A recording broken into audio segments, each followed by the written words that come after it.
ಇವಾಗ ಸ್ಕ್ರಿಪ್ಟ್ ಅಂತ ಹೇಳ್ತೀನಲ್ಲ, ನನಗೆ ಸ್ವಲ್ಪ ಈ ಪರ್ಫೆಕ್ಷನ್ ಹುಚ್ಚು. ಆಮೇಲೆ ಯಾವುದೇ ನಿರ್ಧಾರ ತಗೊಂಡ್ರು ಅವನಿಗೆ ಹರ್ಟ್ ಆಗೇ ಆಗುತ್ತೆ. ಅವ್ನು ಲೋಫರೇ ಫಸ್ಟು ಇಣಕ್ ನೋಡೋಕೆ ಹೋಗಿದ್ದ ಅವನು. ಜನಕ್ಕೆ ಆ ಥರ ಟ್ವಿಸ್ಟ್ ಕೊಡಬಾರ್ದು ಅಂತ ತಲೆ. ಆಮೇಲೆ ಟಿಕೆಟ್ ರೇಟ್ಗಳು ಎಷ್ಟು ಜಾಸ್ತಿ ಆಗಿದೆ ಅಂದರೆ ಎಲ್ಲ ಅಲ್ಲಿ ಖರ್ಚು ಮಾಡಿಬಿಟ್ಟಿರ್ತಾರೆ. ಮತ್ತು ಇವಾಗ ಯಶ್ ಅವ್ರ ಜೊತೆ ಅಂದರೆ ಡ್ರಾಮಾ ಮೂವಿಯಲ್ಲಿ ನೀವು ಯಶ್ ಅವ್ರನ್ನ ನೋಡಿದ್ರಿ, ಆಮೇಲೆ ಅವ್ರ ಜೊತೆ ಯಾವುದಾದ್ರೂ ಪ್ರಾಜೆಕ್ಟಲ್ಲಿ ವರ್ಕ್ ಮಾಡಬೇಕಂತ ಅನಿಸಿತ್ತಾ? ಇಲ್ಲ, ನನಗೆ ಆ್ಯಕ್ಚುಲಿ ಏನಾಯ್ತು ಅಂದರೆ, ಇವಾಗ ಸ್ಕ್ರಿಪ್ಟ್ ಅಂತ ಹೇಳ್ತೀನಲ್ಲ, ನನಗೆ ಸ್ವಲ್ಪ ಈ ಪರ್ಫೆಕ್ಷನ್ ಹುಚ್ಚು. ಎಕ್ಸಾಕ್ಟಾಗಿ ಏನು ಮಾಡಿದ್ರೆ ಸಿನಿಮಾ ಹಿಟ್ ಆಗುತ್ತೆ. ಇದು ಆ್ಯಕ್ಚುಲಿ ಇದು ಹೆಂಗೆ ಅಂದರೆ ಅರಳೆಣ್ಣೆ ಹಾಕಿರೋ ಬೆಟ್ಟ ಥರ ಸ್ಕ್ರಿಪ್ಟ್ ಮಾಡೋದು. ಅದು ಹಿಡ್ತಕ್ಕೆ ಸಿಗಲ್ಲ. ಅನಿಸ್ಬಿಡುತ್ತೆ ಓ ಚೆನ್ನಾಗಿ ಮಾಡಿದ್ದೀವಿ ಸ್ಕ್ರಿಪ್ಟ್ ಅಂತ. ಅದು ತೆರೆ ಮೇಲೆ ಬಂದಾಗಲೇ ಗೊತ್ತಾಗೋದು. ಹೀರೋ ಬಿಗಿನಿಂಗಿಂದ ಎಂಡ್ ತನಕ ಹೊಡ್ಕೊಂಡು ಹೋಗೋದಲ್ಲ, ಎಲ್ಲೋ ಒಂದು ಕಡೆ ಪಾಸ್ ಆಗಬೇಕು. ಅಂದರೆ ಹೀರೋ ಕೂಡ ಒಂದು ಕ್ಷಣ ಅವ್ನ ಕೈಕಾಲು ಕಟ್ಟಾಕ್ದಂಗೆ ಆಗಲೇಬೇಕು. ನಾವಿಲ್ಲ ಹೀರೋ ಅಂದರೆ ಅವ್ನು ಏನು ಬೇಕಾದ್ರೂ ಮಾಡ್ತಾನೆ ಅಂತ ಹೋದರೆ ಜನ ಒಪ್ಪಲ್ಲ. ಫ್ಯಾನ್ಸ್ ಬಂದು ಒಂದು 2 ದಿನ ವಿಸಲ್ ಹೊಡೆದು ಹೋಗ್ಬೋದು. ಈಗ ಓಕೆ, ಮುಂಗಾರು ಮಳೆ ಎಕ್ಸಾಂಪಲ್ ತೊಗೊಂಡ್ರೆ ಏನು ಡೆಲಮ ಅಂದರೆ, ಅವನು ಹುಡುಗಿ ಜೊತೆ ಓಡೋಗ್ಬೇಕು ಅಂತಿದ್ದಾನೆ, ರೆಡಿ ಆಗಿಬಿಟ್ಟಿದ್ದಾಳೆ ಹುಡುಗಿನ. ಅವ್ರ ತಾಯಿಗೂ ಹೇಳ್ತಾನೆ ಅವನು ದೊಡ್ಡವ್ರಿಗೆ ಬೆಲೆ ಕೊಡದೇ ಇರೋಂಥ ವ್ಯಕ್ತಿ. ಅವನಿಗೆ ಅದೇನೋ ಅನ್ಸಲ್ಲ, ಹುಡುಗಿ ಜೊತೆ ಓಡೋಗ್ತೀನಿ ಇವ್ರು ಇಲ್ಲಿ ಏನಾರ ಮಾಡ್ಕೊಳ್ಳಿ ಅಂತ. ಬಟ್ ಆ ತಾಯಿ ಒಂದ್ಸಲ ಹೇಳ್ತಾಳೆ ನೀನು ಹಂಗೆ ಮಾಡಿದ್ರೆ ಏನೇನಾಗುತ್ತೆ ಗೊತ್ತಾ ಅಂತ. ಅವಾಗ ಇವನು ಇಮ್ಯಾಜಿನ್ ಮಾಡ್ತಾನೆ ಅನಂತ್ನಾಗ್ ಸರ್ ಹಾರ್ಟ್ ಅಟ್ಯಾಕ್ ಆಗ್ಬೋದು, ಯಾರ್ಯಾರು ಏನೇನು ಸ್ಥಿತಿ ಆಗ್ಬೋದು. ಸೊ ಈಗ ಡೆಲಮಾದಲ್ಲಿದ್ದಾನೆ. ಕಷ್ಟಕರವಾದ ಆಯ್ಕೆ ಹೀರೋಗೆ ಕೊಡಬೇಕು ಸಿನಿಮಾದಲ್ಲಿ. 2 ಕಷ್ಟಕರವಾದ ಆಯ್ಕೆ. ನಾನು ಹುಡುಗಿ ನೋಡ್ಲಾ ಅಥವಾ ಈಗ ನೋಡ್ಲಾ, ಆ 2 ಕಷ್ಟ. ಆಮೇಲೆ ಯಾವುದೇ ನಿರ್ಧಾರ ತಗೊಂಡ್ರು ಅವನಿಗೆ ಹರ್ಟ್ ಆಗೇ ಆಗುತ್ತೆ. ಫಿಸಿಕಲಿ ಹರ್ಟ್ ಆದರೂ ಆಗುತ್ತೆ ಅಥವಾ ಮೆಂಟಲಿ ಹರ್ಟ್ ಆದರೂ ಆಗಲೇಬೇಕು. ಅದು ಜನಕ್ಕೆ ಇಷ್ಟ ಆಗುತ್ತೆ. ಅಂದರೆ ಒಂದು ಕಷ್ಟಕರವಾದ ನಿರ್ಧಾರದಲ್ಲಿ ಅವ್ನು ಯಾವ ನಿರ್ಧಾರ ತಗೊಂಡ ಅದರಿಂದ ಏನು ನೋವು ಅನುಭವಿಸ್ತಾ ಅಂತ ಜನ ಕೂಡ ಅವ್ರ ಪಾಯಿಂಟ್ ಆಫ್ ವ್ಯೂ ಅಲ್ಲಿ ಯೋಚನೆ ಮಾಡ್ತಾ ಇರ್ತಾರೆ. ಎಸ್, ಯಾಕಂದರೆ ಲೈಫಲ್ಲಿ ನಮ್ಗೆ ಯಾವುದು ಕೂಡ ಫ್ರೀಯಾಗಿ ಸಿಗಲ್ಲ. ಏನಾದರೂ ಒಂದು ಬೆಲೆ ಕಟ್ಟಲೇಬೇಕು ನಾವು. ಓಮ್ ಎಕ್ಸಾಂಪಲ್ ತಗೊಳ್ಳೋಣ. ಓಮಲ್ಲಿ ರೌಡಿಸಮ್ನ ಬಿಟ್ಬಿಡಿ ಅಂತ ಪ್ರೇಮ ಕ್ಯಾರೆಕ್ಟರ್ ಹೇಳ್ತಾ ಇದ್ದಾರೆ. ಶಿವಣ್ಣನ ಕ್ಯಾರೆಕ್ಟರ್ ಏನು ಹೇಳ್ತಾ ಇದೆ, ಇಲ್ಲ ಇದು ಹುಲಿ ಮೇಲೆ 10 ಕೂತಾಗೆ, ನಾನು ಇಳಿದ್ರೆ ನನ್ನ ಹೊಡೆದು ಸಾಯಿಸ್ತಾರೆ, ಸಾಯಿಸಿದ್ರು ಪರವಾಗಿಲ್ಲ, ನೀವು ಕತ್ತಿ ಎತ್ತಬೇಡಿ ಅಂತ, ಮಚ್ಚೆತ್ತಬೇಡಿ ಅಂತ. ಸೊ ರೌಡಿಗಳು ಬರ್ತಾರೆ, ಬಂದಾಗ ಶಿವಣ್ಣ ಎತ್ತಲ್ಲ. ಬೆಲೆ ಏನು ಕಟ್ಟಬೇಕು ಅಂದರೆ, ಇವಾಗ ನಾನು ರೌಡಿ ಆಗಲ್ಲ ಅಂದ್ರೆ ಬೆಲೆ ಏನು ಕಟ್ಟಬೇಕು, ಅವ್ರ ಕಾಲು ಕತ್ತರಿಸ್ಬೇಕು. ಸೊ ಈ ಡೈಲಮಾ ಇದೆಯಲ್ಲ, ಈ ಡೈಲಮಾನ ಹಾಕಬೇಕು. ಹಾಕಿದಾಗ ಅದು ಜನಕ್ಕೆ ಮಿಸ್ಟರ್ ಅಂಡ್ ಮಿಸಸ್ ರಾಮಾಚಾರಿ. ಈಗ ಅದರಲ್ಲಿ ಎರಡು ಸಲ ಬರುತ್ತೆ ಡೈಲಮಾ. ಫಸ್ಟ್ ಡೈಲಮಾ ಹೆಂಗೆ ಅಂದರೆ, ರಾಮಾಚಾರಿಗೆ ಅವನು ಗೊತ್ತಿಲ್ಲದೆ ರಾಧಿಕಾ ಪಂಡಿತ್ ಕ್ಯಾರೆಕ್ಟರ್ನ ಲವ್ ಮಾಡ್ಬಿಟ್ಟ. ಆಮೇಲೆ ಗೊತ್ತಾಯ್ತು ಫ್ರೆಂಡ್ ತಂಗಿ ಅಂತ. ಹೌದು, ಫ್ರೆಂಡ್ ದೃಷ್ಟಿನಲ್ಲಿ ಇವನು ಲೋಫರ್. ಮೊದಲೇ ಹೇಳಿರ್ತಾನೆ ಯಾವುದೇ ಕಾರಣಕ್ಕೂ ನಿನ್ನ ಯಾರು ಕಟ್ಕೋತಾಳ ಅವಳಂತೂ ಹಣೆ ಬರ ನೆಟ್ಟಿಗಿಲ್ಲ, ಅವ್ರ ಅಣ್ಣ ಏನಾದರೂ ಇದ್ದೆ ಅವನದಂತೂ ಇನ್ನೂ ಬರಬಾರ್ದು ಹಣೆ ಬರ ಅಂತ ಹೇಳಿರ್ತಾನೆ. ನೋಡಿದ್ರೆ ಹಿಂಗೆ ಆಗ್ಬಿಡತ್ತೆ. ಸೊ ಈಗ ಡೆಲಮಾ, ಫ್ರೆಂಡ್ ಆದ್ರೆ ಹೋಗಲಿ ನನಗೆ ಲವ್ವೇ ಇಂಪಾರ್ಟೆಂಟ್, ಅವಳು ನನ್ನ ಲವ್ ಮಾಡ್ತಾಳೆ ಅಂತಾನು ಹೋಗ್ಬೋದು. ಅಥವಾ ಫ್ರೆಂಡ್ಶಿಪ್ಗೆ ವ್ಯಾಲ್ಯೂ ಕೊಟ್ಟು ಸುಮ್ಮನೆ ಇರ್ಬೋದು. ಸೊ ರಾಮಾಚಾರಿ ಏನು ಮಾಡ್ತಾನೆ, ಫ್ರೆಂಡ್ಶಿಪ್ಗೆ ವ್ಯಾಲ್ಯೂ ಕೊಟ್ಟು ಸುಮ್ಮನೆ ಆಗ್ತಾನೆ. ಅವಾಗಲೇ ಹೇಳ್ದ ಗೊತ್ತಾ, ಹೀರೋ ಬಿಗಿನಿಂಗಿಂದ ಎಂಡ್ ತನಕ ಹೊಡ್ಕೊಂಡು ಹೋಗೋದಲ್ಲ ಅಂತ. ಸೊ ಹೀರೋ ಸುಮ್ಮನೆ ಆಗ್ತಾನೆ ಅಲ್ಲಿ, ಅವನೊಳಗಡೆ ಇರೋ ವ್ಯಾಲ್ಯೂ ಹೊರಗಡೆ ಬರುತ್ತೆ. ಅದು ಜನಕ್ಕೆ ಮೈ ಜುಮ್ ಅನ್ಸುತ್ತೆ. ಆಮೇಲೆ ನೆಕ್ಸ್ಟ್ ಇಲ್ಲೊಂದು ಡೈಲಮಾ ಆಯ್ತಾ. ನೆಕ್ಸ್ಟ್ ಡೈಲಮಾ ಏನಂದ್ರೆ, ರಾಮಾಚಾರಿ ಅಣ್ಣ ಶ್ರೀನಾಥ್ ಅವರ ಮಗಳನ್ನ ಮದುವೆ ಆಗಬೇಕು ಅಂತ ಇರುತ್ತೆ. ಇವನು ಯಾವುದೋ ಒಳ್ಳೆ ಕೆಲಸ ಸಿಕ್ತು ಅಂದ್ಬಿಟ್ಟು ಅಣ್ಣ ಕೈ ಕೊಟ್ಬಿಟ್ಟು ಓಡೋಗ್ಬಿಡ್ತಾನೆ. ರಾಮಾಚಾರಿ ಅಪ್ಪ ಅಮ್ಮ ಹೆದರ್ಕೋತಾ ಇರ್ತಾರೆ ಶ್ರೀನಾಥ್ ಅವ್ರನ್ನ ಮೀಟ್ ಮಾಡೋದಕ್ಕೆ. ಸೊ ಅವಾಗ ರಾಮಾಚಾರಿ ಏನು ಹೇಳ್ತಾನೆ ಅಂದರೆ, ಎಷ್ಟು ದಿನ ಅಂತ ಹಿಂಗೆ ತಲೆ ತಪ್ಪಿಸ್ಕೊಂಡು ಓಡ್ತಿರ್ತೀರ, ಅವ್ರಿಗೆ ಬಂದು ವಿಷಯ ಹೇಳ್ಬಿಡಿ. ಸರಿ, ಇವರು ಸಂಕೋಚದಲ್ಲಿ ಬರ್ತಾರೆ, ವಿಷಯ ಹೇಳಬೇಕಾರೆ ಅಚ್ಯುತ್ ಸರ್ ಏನು ಮಾಡ್ತಾರೆ, ಅಷ್ಟೊತ್ತಿಗಾಗಲೇ ಮೊದಲು ಅವ್ರಿಗೂ ರಾಮಾಚಾರಿ ಕಂಡ್ರೆ ಆಗ್ತಿರಲ್ಲ. ಬಟ್ ಅಷ್ಟೇ ಘಟನೆಗಳು ಏನು ನಡೆದಿರುತ್ತೆ ಅಂದರೆ, ಅವ್ರ ಅಣ್ಣ ಕೈ ಕೊಟ್ಟು ಹೋದ್ಮೇಲೆ ಇವನೇ ಮನೆಗೆ ಆಧಾರ ಆಗಿರ್ತಾನೆ. ಸೊ ಅವಾಗ ಏನು ಮಾಡ್ತಾರೆ ಅವರು, ಅವನೋದ್ರೆ ಏನಂತ ರಾಮಾಚಾರಿ ಇದನ್ನೆಲ್ಲ ಇವನಿಗೆ ಕಟ್ಬಿಡಿ ಅಂತ. ಮತ್ತೆ ಡೈಲಾಮ ನಾನು ಏನು ಮಾಡಲಿ. ಸೊ ಈ ಇಕ್ಕಟ್ಟಿಗೆ ಸಿಕ್ಸೋದು ಸುಮಾರು ಜನ ಮಾಡ್ಬಿಡ್ತಾರೆ, ಹೀರೋ ಇಕ್ಕಟ್ಟಿಗೆ ಸಿಕ್ಕಾಕೋಬೇಕು, ಸಿಕ್ಕಿಸ್ತಾರೆ. ಬಟ್ ಈ ಡೈಲಮ ಕೊಡೋದು ಇದೆಯಲ್ಲ, ಯಾವ ಡೈಲಮ್ ಇದು ತುಂಬ ಸ್ಯಾಟಿಸ್ಫ್ಯಾಕ್ಷನ್ ಕೊಡುತ್ತೆ. ಈ 2 ಡೈಲಮನಲ್ಲಿ ಏನು ಆಯ್ಕೆ ಮಾಡ್ತಾನೆ, ಇದು ಆ್ಯಕ್ಚುಲಿ ಕತೆ. ಅಂದರೆ ಒಂದು ಕಷ್ಟಕರವಾದ ಸಮಯದಲ್ಲಿ ಹೀರೋ ಯಾವ ನಿರ್ಧಾರ ತಗೋತಾನೆ, ಆ ಎಲಿಮೆಂಟ್ ಬಿದ್ದುಬಿಟ್ರೆ ಆ ಸಿನಿಮಾ ತುಂಬ ಚೆನ್ನಾಗಾಗತ್ತೆ. ಇದು ನಾನು ಇತ್ತೀಚೆಗೆ ಕಂಡಿಡ್ಕೊಂಡಿದ್ದು. ಯಾಕಂದರೆ ನಮ್ಮ ಕಾಣದಂತೆ ಅದನ್ನ ಸಿನಿಮಾದಲ್ಲಿ ಆ ಡೈಲಮ ಇರಲಿಲ್ಲ. ಇದೆ ಕಷ್ಟಪಡ್ತಾನೆ, ಅವ್ನಿಗೆ ಏನು ಗುರಿ ಸಾಧಿಸ್ಬೇಕೋ, ದೆವ್ವ ಆಗಿದ್ರು ಕೂಡ ಒಂದು ಇನ್ನೊಂದು ಬಾಡಿನ ನೋಡಿ ಆ ಬಾಡಿ ಒಳಗಡೆ ಹೋದ್ರೆ ನನ್ನ ಕೆಲಸ ಆಗ್ಬೋದು ಅಂತ ಅನ್ಕೊಂಡು ಅವೆಲ್ಲ ಚೆನ್ನಾಗೇ ಇದೆ, ಇಡೀ ಸಿನಿಮಾ ಚೆನ್ನಾಗಿದೆ. ಬಟ್ ಗ್ರೇಟ್ ಯಾಕಾಗಲ್ಲ ಸಿನಿಮಾ ಅಂದ್ರೆ ಡೈಲಮ ಇಲ್ಲ. ಜಯಮನ್ ಮಗಲು ಡೈಲಮ ಇಲ್ಲ. ಅವ್ನಿಗೆ ಯಾವಾಗ ಗೊತ್ತಾಗ್ಬಿಡುತ್ತೆ ನನ್ನ ತಾಯಿಗೆ ಈ ಥರ ಅನ್ಯಾಯ ಕೊಟ್ಟಿದ್ರೆ ನಾನು ಹೊಡಿಬೇಕು, ಸೊ ಬಂದು ಹೊಡಿತಾನೆ ಅಷ್ಟೇ. ಅವ್ನಿಗೆ ಯಾವುದೇ ಡೈಲಮ ಇಲ್ಲ ಅಲ್ಲಿ. ಬಟ್ ಆ ಚಿತ್ರ ಬ್ಲಾಕ್ ಬಸ್ಟರ್ ಆಯ್ತು. ಈ ಬ್ಲಾಕ್ ಮ್ಯಾಜಿಕ್ ಇಟ್ಕೊಂಡು ನೀವು ಆ ಕತೆ ಮಾಡಿದ್ದು ಹೇಗೆ? ಆ್ಯಕ್ಚುಲಿ ನನಗೆ ಬ್ಲ್ಯಾಕ್ ಮ್ಯಾಜಿಕ್ ಬಗ್ಗೆ ಏನೂ ಗೊತ್ತಿಲ್ಲ, ಏನಂದ್ರೆ ಏನೂ ಗೊತ್ತಿಲ್ಲ. ನನಗೇನಂದರೆ ಆಲ್ರೆಡಿ ಬಂದಿದೆ ಒಂದಷ್ಟು ಸಿನಿಮಾಗಳು, ರೆಗ್ಯುಲರ್ ಆಗಿ ಇನ್ನೊಂದೇನೋ ಮಾಡೋದು ಒಂದಂತೂ ಇದೆ. ಅಂದರೆ ನಾವು ಹೊಸಬ್ರು ಏನೋ ಮಾಡ್ಬೇಕಾದ್ರೆ ಏನೋ ಡಿಫ್ರೆಂಟಾಗಿ ಬರುತ್ತೆ ಅಂತ ಕಾಯ್ತಾರೆ ಜನ. ಸೊ ಏನು ಮಾಡೋದು ಅಂದಾಗ ವಿಜಿನೇ ಹೇಳಿದ್ದು, ಮಗ ನೋಡು ಬ್ಲ್ಯಾಕ್ ಮ್ಯಾಜಿಕ್ ಮೇಲೆ ಸಬ್ಜೆಕ್ಟ್, ಬ್ಲ್ಯಾಕ್ ಮ್ಯಾಜಿಕ್ ಬೇಡಮ್ಮ ಅಂದ್ಬಿಟ್ಟು. ಅಂದರೆ ನನಗೇನೂ ಗೊತ್ತಿಲ್ಲ, ABCD ಏನೂ ಗೊತ್ತಿಲ್ಲ. ಬಟ್ ಅನ್ನಿಸ್ತು ಇದೊಂದು ಹೊಸ ಪ್ರಪಂಚ ಅಲ್ವಾ, ಬ್ಲ್ಯಾಕ್ ಮ್ಯಾಜಿಕ್ದು ಒಂದು ಹೊಸ ಪ್ರಪಂಚಕ್ಕೆ ಕರ್ಕೊಂಡು ಹೋಗುತ್ತಲ್ವಾ ಸಿನಿಮಾ. ನನಗೂ ಒಂದಿಷ್ಟು ತಿಳ್ಕೊಳಂಗಾಗುತ್ತೆ. ಆಮೇಲೆ ಇನ್ನೊಂದೇನೆಂದರೆ ಡೈರೆಕ್ಷನ್ ಟೆಕ್ನಿಕ್ ಗೊತ್ತಿರೋನು ಯಾವ ಸಬ್ಜೆಕ್ಟ್ ಬೇಕಾದ್ರೂ ಎತ್ಕೊಂಡು ಮಾಡ್ಬೋದು. ಇಲ್ಲಿ ಎಮೋಷನ್ ಬರಬೇಕು, ಕ್ಲೈಮ್ಯಾಕ್ಸಲ್ಲಿ ಹಿಂಗೆ ಆಗಬೇಕು ಅನ್ನೋದು ಗೊತ್ತಿದ್ರೆ ಅದು ಆಗತ್ತೆ. ಸೊ ಆ ಥರ ನುಗ್ಗಿ ಆಮೇಲೆ ನಾನು ಒಂದೊಂದಾಗೆ ತಿಳ್ಕೊತಾ ಹೋಗಿದ್ದು. ಆ್ಯಂಡ್ ಅದಕ್ಕೆ ತುಂಬ ಚೆನ್ನಾಗಿ ಚಿಂತನ್ ಅಂತ ರೈಟರ್ ಅವರು, ಆಮೇಲೆ ಚಕ್ರವರ್ತಿ ಅಂತ ಸಿನಿಮಾ ಡೈರೆಕ್ಟ್ ಮಾಡೋರು, ಅವರು ತುಂಬ ರಿಸರ್ಚ್, ಅಂದರೆ ಅವ್ರಿಗೆ ಗೊತ್ತಿದೆ, ತಿಳ್ಕೊಂಡಿದ್ದಾರೆ ಸಾಕಷ್ಟು ಬ್ಲ್ಯಾಕ್ ಮ್ಯಾಜಿಕ್ ಬಗ್ಗೆ. ಬಟ್ ಮೊನ್ನೆನೂ ಒಂದು ಯಾವುದೋ ಒಂದು ನ್ಯೂಸ್ ಆರ್ಟಿಕಲ್ ಓದಿದೆ, ಬ್ಲ್ಯಾಕ್ ಮ್ಯಾಜಿಕ್ಗೋಸ್ಕರ ಯಾವುದೋ ಒಂದು ಮಗುನ ಬಲಿ ಕೊಡಬೇಕು ಅಂತ ಇದ್ದದನ್ನು ಸೇವ್ ಮಾಡಿದ್ರು. ಸದ್ಯ ಪೊಲೀಸವ್ರು ಬಂದು ಸೇವ್ ಮಾಡಿ ಅವ್ರನ್ನ ಎಳ್ಕೊಂಡು ಹೋಗಿದ್ದಾರೆ. ಸೊ ಬೇಸಿಕಲಿ ಬ್ಲ್ಯಾಕ್ ಮ್ಯಾಜಿಕ್ದು ನಾನು ಹೋದಾಗ ಸಾಮಾನ್ಯವಾಗಿ ಅದು ನಿಧಿಗೆ ಅಥವಾ ಅಧಿಕಾರಕ್ಕೆ. ಸೊ ನಿಧಿ ಬೇಕು ಅಥವಾ ಅಧಿಕಾರ ಬೇಕು ಅಂತ ಆನೆ ಬಲಿ ಕೊಡೋದು, ಮಕ್ಕಳು ಬಲಿ ಕೊಡೋದು ತುಂಬ ಹಾರಿಬಲ್ ಆಗಿದೆ ಅದು ಕೇಳ್ತಾ ಇದ್ರೆ. ಈ ಥರದ್ದೆಲ್ಲ ಮಾಡ್ತಾರ ಜನ ಅಂತ. ಯಾಕಂದ್ರೆ ಇದೇ ನೆಲದಲ್ಲಿ ಕರ್ಮಯೋಗ ಅಂತ ಇದೆ, ಅಂದ್ರೆ ನೀನೇನೋ ತಪ್ಪು ಮಾಡಿದ್ರೆ ನೀನು ಅದನ್ನ ಅನುಭವಿಸ್ತೀಯ ಅಂತ. ಅದನ್ನ ನಂಬಲ್ಲ. ಈಗ ಬಲಿ ಕೊಟ್ಬಿಟ್ರೆ ನನ್ಗೆ ಇಮಿಡಿಯೇಟ್ ಆಗಿ ಏನೋ ಸಿಕ್ಬಿಡುತ್ತೆ, ಅದನ್ನ ನಂಬ್ತಾರೆ ಬೇಗ. ಇದ್ರದ್ದು ನಿಮ್ಗೆ ಎಕ್ಸ್ಪೀರಿಯನ್ಸ್ ಯಾವತ್ತಾದ್ರೂ ಆಗಿತ್ತಾ ಬ್ಲ್ಯಾಕ್ ಮ್ಯಾಜಿಕ್? ನಿಮ್ಮ ಅಕ್ಕಪಕ್ಕ ಯಾರಾದ್ರೂ ಹೇಳಿದ್ದು ಕತೆಗಳು ನನ್ಗೀಗ? ಇಲ್ಲ ನಾನು ಆ ಥರದ್ದು ಯಾವುದೂ ಇಲ್ಲ. ಅಂದರೆ ಕೇಳಿದ್ದೀನಿ, ಅಂದರೆ ವಶೀಕರಣ ಮಾಡ್ಕೊಳ್ಳೋದು. ಈಗ ಹುಡುಗಿ ಯಾವುದೋ ಮೊನ್ನೆ ಅದು ಒಂದು ಓದ್ದೆ, ಯಾರೋ ಆಮರ್ಸ್ಬಿಟ್ಟಿದ್ದಾರೆ ಒಂದು ಹುಡುಗಿಗೆ. ಯಾರೋ ಹುಡುಗನ ಇಷ್ಟಪಡ್ತಿದ್ದಾಳೆ, ಅವನು ಸಿಗ್ತಾ ಇಲ್ಲ. ಅವನು ಬ್ಲ್ಯಾಕ್ ಮ್ಯಾಜಿಕ್, ಅವನು ದುಡ್ಡು ಕೊಡು, ನಾನು ಅವನಿಗೆ ನಿನ್ನಿಂದ ಬರೋ ಥರ ಮಾಡ್ತೀನಿ ಅಂತ. ವರ್ಕ್ ಆಗಿಲ್ಲ, ದುಡ್ಡು ಹೋಯ್ತು. ಅವಳು ಹೋಗಿ ಪೊಲೀಸ್ ಕಂಪ್ಲೇಂಟ್ ಕೊಟ್ಟಿದ್ದಾಳೆ. ಸೊ ಈ ಥರ. ಆದರೆ ಆ ಥರ ಸಿನಿಮಾಗಳು ಓಡತ್ತೆ ನೋಡಿ, ಜನಕ್ಕೆ ಎಷ್ಟು ಬೇಗ ರೀಚ್ ಆಯ್ತದು ಜಯಮ್ಮನ ಮಗ. ಅಂದರೆ ಸುಮಾರು ಇದೆ, ಅದಕ್ಕೆ ಬೇಕಾಗಿರೋಂಥ ಎಲಿಮೆಂಟ್ಸ್ ತುಂಬ ಇದೆ. ಈಗ ಫಸ್ಟ್ ಅಂದರೆ ಸಿನಿಮಾದಲ್ಲಿ ಫೈಟ್ ಎಕ್ಸ್ಪೆಕ್ಟ್ ಮಾಡ್ತೀವಿ, ಒಳ್ಳೆ ಸಾಂಗ್ ಎಕ್ಸ್ಪೆಕ್ಟ್ ಮಾಡ್ತೀವಿ, ಬಾಬಾರೆ ಚೆಲುವೆ ನೀನು, ಆ ಸಾಂಗ್ ಅಂತೂ ಸೂಪರ್. ಕಾಮಿಡಿ ಎಕ್ಸ್ಪೆಕ್ಟ್ ಮಾಡ್ತೀವಿ. ಅಂದರೆ ಫಸ್ಟು ಬೇಸಿಕಲಿ ನಾವು ಹೋಗೋದೇನಂದರೆ, ಇವಾಗ ನಾನು ಹೇಳಿದೆ ಈ ಡೈಲಮ ಇರಬೇಕು ಅಂತ. ಸೊ ಒಂದು ಪಾತ್ರನ ಕಷ್ಟಕರವಾದ ಸ್ಥಿತಿನಲ್ಲಿ ಇಟ್ಬಿಟ್ಟು ಅವ್ನು ಏನು ಆಯ್ಕೆ ಮಾಡ್ತಾನೆ ಅನ್ನೋದು ನೀವು ಡೈರೆಕ್ಟಾಗಿ ಅದೇ ಹೇಳಿದ್ರೆ ನೋಡಲ್ಲ, ಜನ ನೋಡಲ್ಲ. ಎಂಟರ್ಟೈನಿಂಗ್ ಆಗಿ ಹೇಳಬೇಕು. ಸೊ ರಾಮಾಚಾರ್ಯ ಯಾವಲ್ಲಿ ಸೌಂಡು ಮಾಡೋದು ಆ ಥರ ಸಾಂಗ್ ಬೀಳ್ಬೇಕು ಫಸ್ಟು. ನಾವು ಹಿಂಗೆ ಅಂತೆಲ್ಲ ಇದು ಮಾಡಿ ಆಮೇಲೆ ಅವ್ನು ಹೆಂಗೆ ಬದಲಾದ ಅಂತ.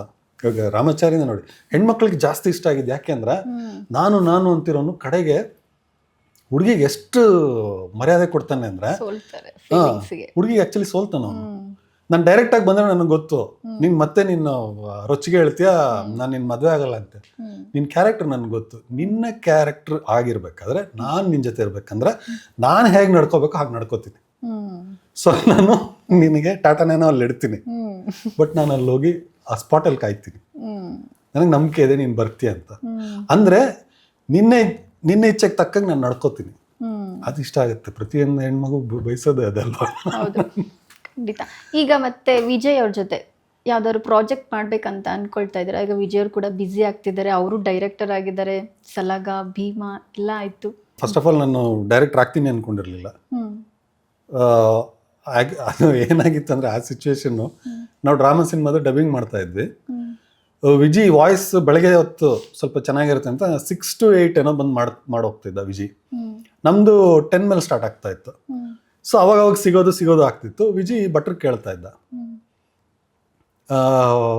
ಮಾಡ್ರಿ, ನನಗೆ ಮಾಡೇ ಇಲ್ಲ ಅಂತ. ಬಟ್ ಏನಂದ್ರೆ ಆ ಥರ ಯಾವುದೇ ಆಫರ್ ಬಂದರೂ ನನ್ನ ಕೈಲಾಗಲ್ಲ ಅಂತ ಬಿಡಲ್ಲ, ಬೇರೆ ಯಾರನ್ನ ತಗಲಾಕ್ತಾರೆ. ಸೊ ನನ್ನನ್ನು ತಗಲಾಕಿದ್ರು. ಹಾಗಾದ್ರೆ ನಾನು ವಿಜಿ ನಂತರನೇ ವಿಜಿ ಪರಿಚಯ ಆಗಿದ್ದು ಈ ಸರ್ಕಲ್ಗೆ. ಸೂರಿಗೆ ಪರಿಚಯ ಆಗಿದ್ದು ವಿಜಿ ನಂತರ. ಸೊ ನಮ್ದೊಂದು ಹಿಸ್ಟ್ರಿ ಇದೆ. ಸೊ ಹಾಗಾಗಿ ಇವನ್ ಕೈಲಿ ಮಾಡ್ಸೋ, ಇವನಾದ್ರೆ ಖಂಡಿತ ಮಾಡ್ತೀನಿ ಅಂತ. ನಾನು ಇಲ್ಲ ಕಣ, ಇನ್ನೂ ಅಂದರೆ ನನಗೆ ಅದೇನು ಇನ್ನೂ ಕಾನ್ಫಿಡೆನ್ಸ್ ಇಲ್ಲ ಎಕ್ಸಾಕ್ಟಾಗಿ ಏನಕ್ಕೆ ಒಂದು ಸಿನಿಮಾ ಹಿಟ್ಟಾಗುತ್ತೆ. ಬಡ ಸೊ ಇವನು ಕೇಳ್ತಿದ್ದಾನೆ ಅದು ಹೆಂಗೆ ಮಾಡ್ಬಿಡೋದು, ಬಿಕಾಸ್ ಅದು ಕೋಟ್ಯಾಂತರ ರೂಪಾಯಿ ಜವಾಬ್ದಾರಿ ಅಲ್ವಾ. ಬಟ್ ಅವನು ಅಲ್ಲೇ ಕರ್ಕೊಂಡು ಹೋದ. ಆ ಡಬ್ಬಿಂಗ್ ಸ್ಟುಡಿಯೋದಲ್ಲೇ ಒಂದು ದೇವ್ರ ಮನೆ ಇತ್ತು. ನೀನು ಹಂಗೆಲ್ಲ ಹೇಳಂಗಿಲ್ಲ, ಬಾಯಿಲಿ ಮಾತು ಕೊಡಿಲಿ, ನೀನು ಡೈರೆಕ್ಟ್ ಪ್ರಾಮಿಸ್ ಎಲ್ಲ ಹಂಗೆ ನಾನು ಡೈರೆಕ್ಟರ್ ಆಗಿದ್ದು. ಮತ್ತೆ ಈಗ ವಿಕಾಸ್ ಮತ್ತೆ ರವಿ ಕಿರಣ್, ಈ ಎರಡೆರಡು ಹೆಸರಿದೆ ನಿಮ್ದು, ಹೇಗೆ? ಅಂದ್ರೆ ರವಿ ಅನ್ನೋದು ತುಂಬಾ ಕಾಮನ್ ಹೆಸರು. ನಮ್ಮ ಸೆಟ್ಟಲ್ಲಿ ರವಿ ಅಂದ್ರೆ ಓ ಅಂತ 4 ಜನ ಹೇಳ್ತಿದ್ವಿ. ನಾನು ಒಬ್ರು ಹೇಳ್ತಿದ್ರು, ಒಬ್ರು ಲೈಟ್ ಆಫೀಸರ್ ಹೇಳ್ತಿದ್ರು, ಇಲ್ಲ ಮೇಕಪ್ ಮ್ಯಾನ್ ಅವರು ಇರಲಿಲ್ಲ. ಒಟ್ಟಲ್ಲಿ ಒಂದು 3-4 ಜನ ಇರೋರು ಯಾವಾಗಲೂ. ಸೊ ಅವಾಗ ಕಾಮನ್. ಆಮೇಲೆ ಆ್ಯಕ್ಚುಲಿ ಇಂಡಸ್ಟ್ರಿಯಲ್ಲಿ ರವಿ ಕಿರಣ್ ಅಂತ ಒಬ್ರು ಸೀನಿಯರ್ ಆರ್ಟಿಸ್ಟ್ ಇದ್ರು, ಅವರು ಇದ್ರು. ಅದು ತುಂಬ ಕಾಮನ್ ಆಗಿತ್ತು. ವಿಕಾಸ್ ಅಂತದ್ದು ಪಾಪ್ಯುಲರ್ ಆಗಿತ್ತು ಕಾದಂಬರಿ ಸೀರಿಯಲ್ ಇಂದ.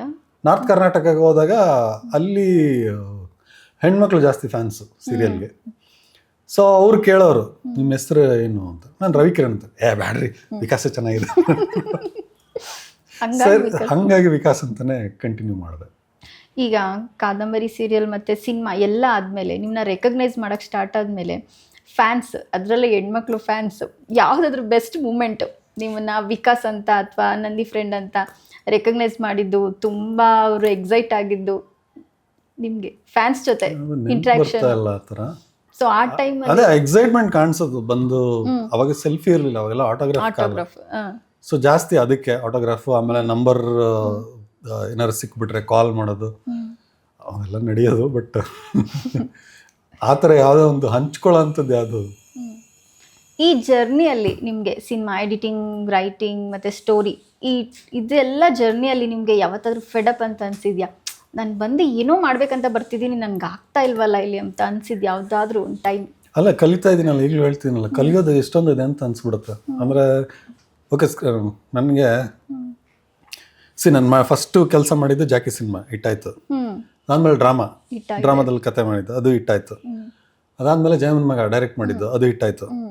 ಆಮೇಲೆ ದೊಡ್ಡ ಮನೆ ಹುಡುಗ ಅಂತ ಅದಕ್ಕೆ ಕತೆ ಮಾಡಿಕೊಟ್ಟೆ, ಅದು ಹಿಟ್ಟಾಯ್ತು. ಸೊ ವರ್ಕ್ ಮಾಡಿರೋದು ಕೂಡ ಎಲ್ಲ ಹಿಟ್ಟಲ್ಲ. ಸೊ ತಲೆ ತಿರುಗ್ತು. ಕಣದಂತ ಮಾಯವದನ್ನು ಹಿಟ್ಟಾಗುತ್ತೆ ಅಂತ ಫಿಕ್ಸ್ ಆಗ್ಬಿಟ್ಟು ಆಗಲಿಲ್ಲ. ಆದರೆ ಅದಕ್ಕೂ ಒಂದು ರೀಸನ್ ಇತ್ತು.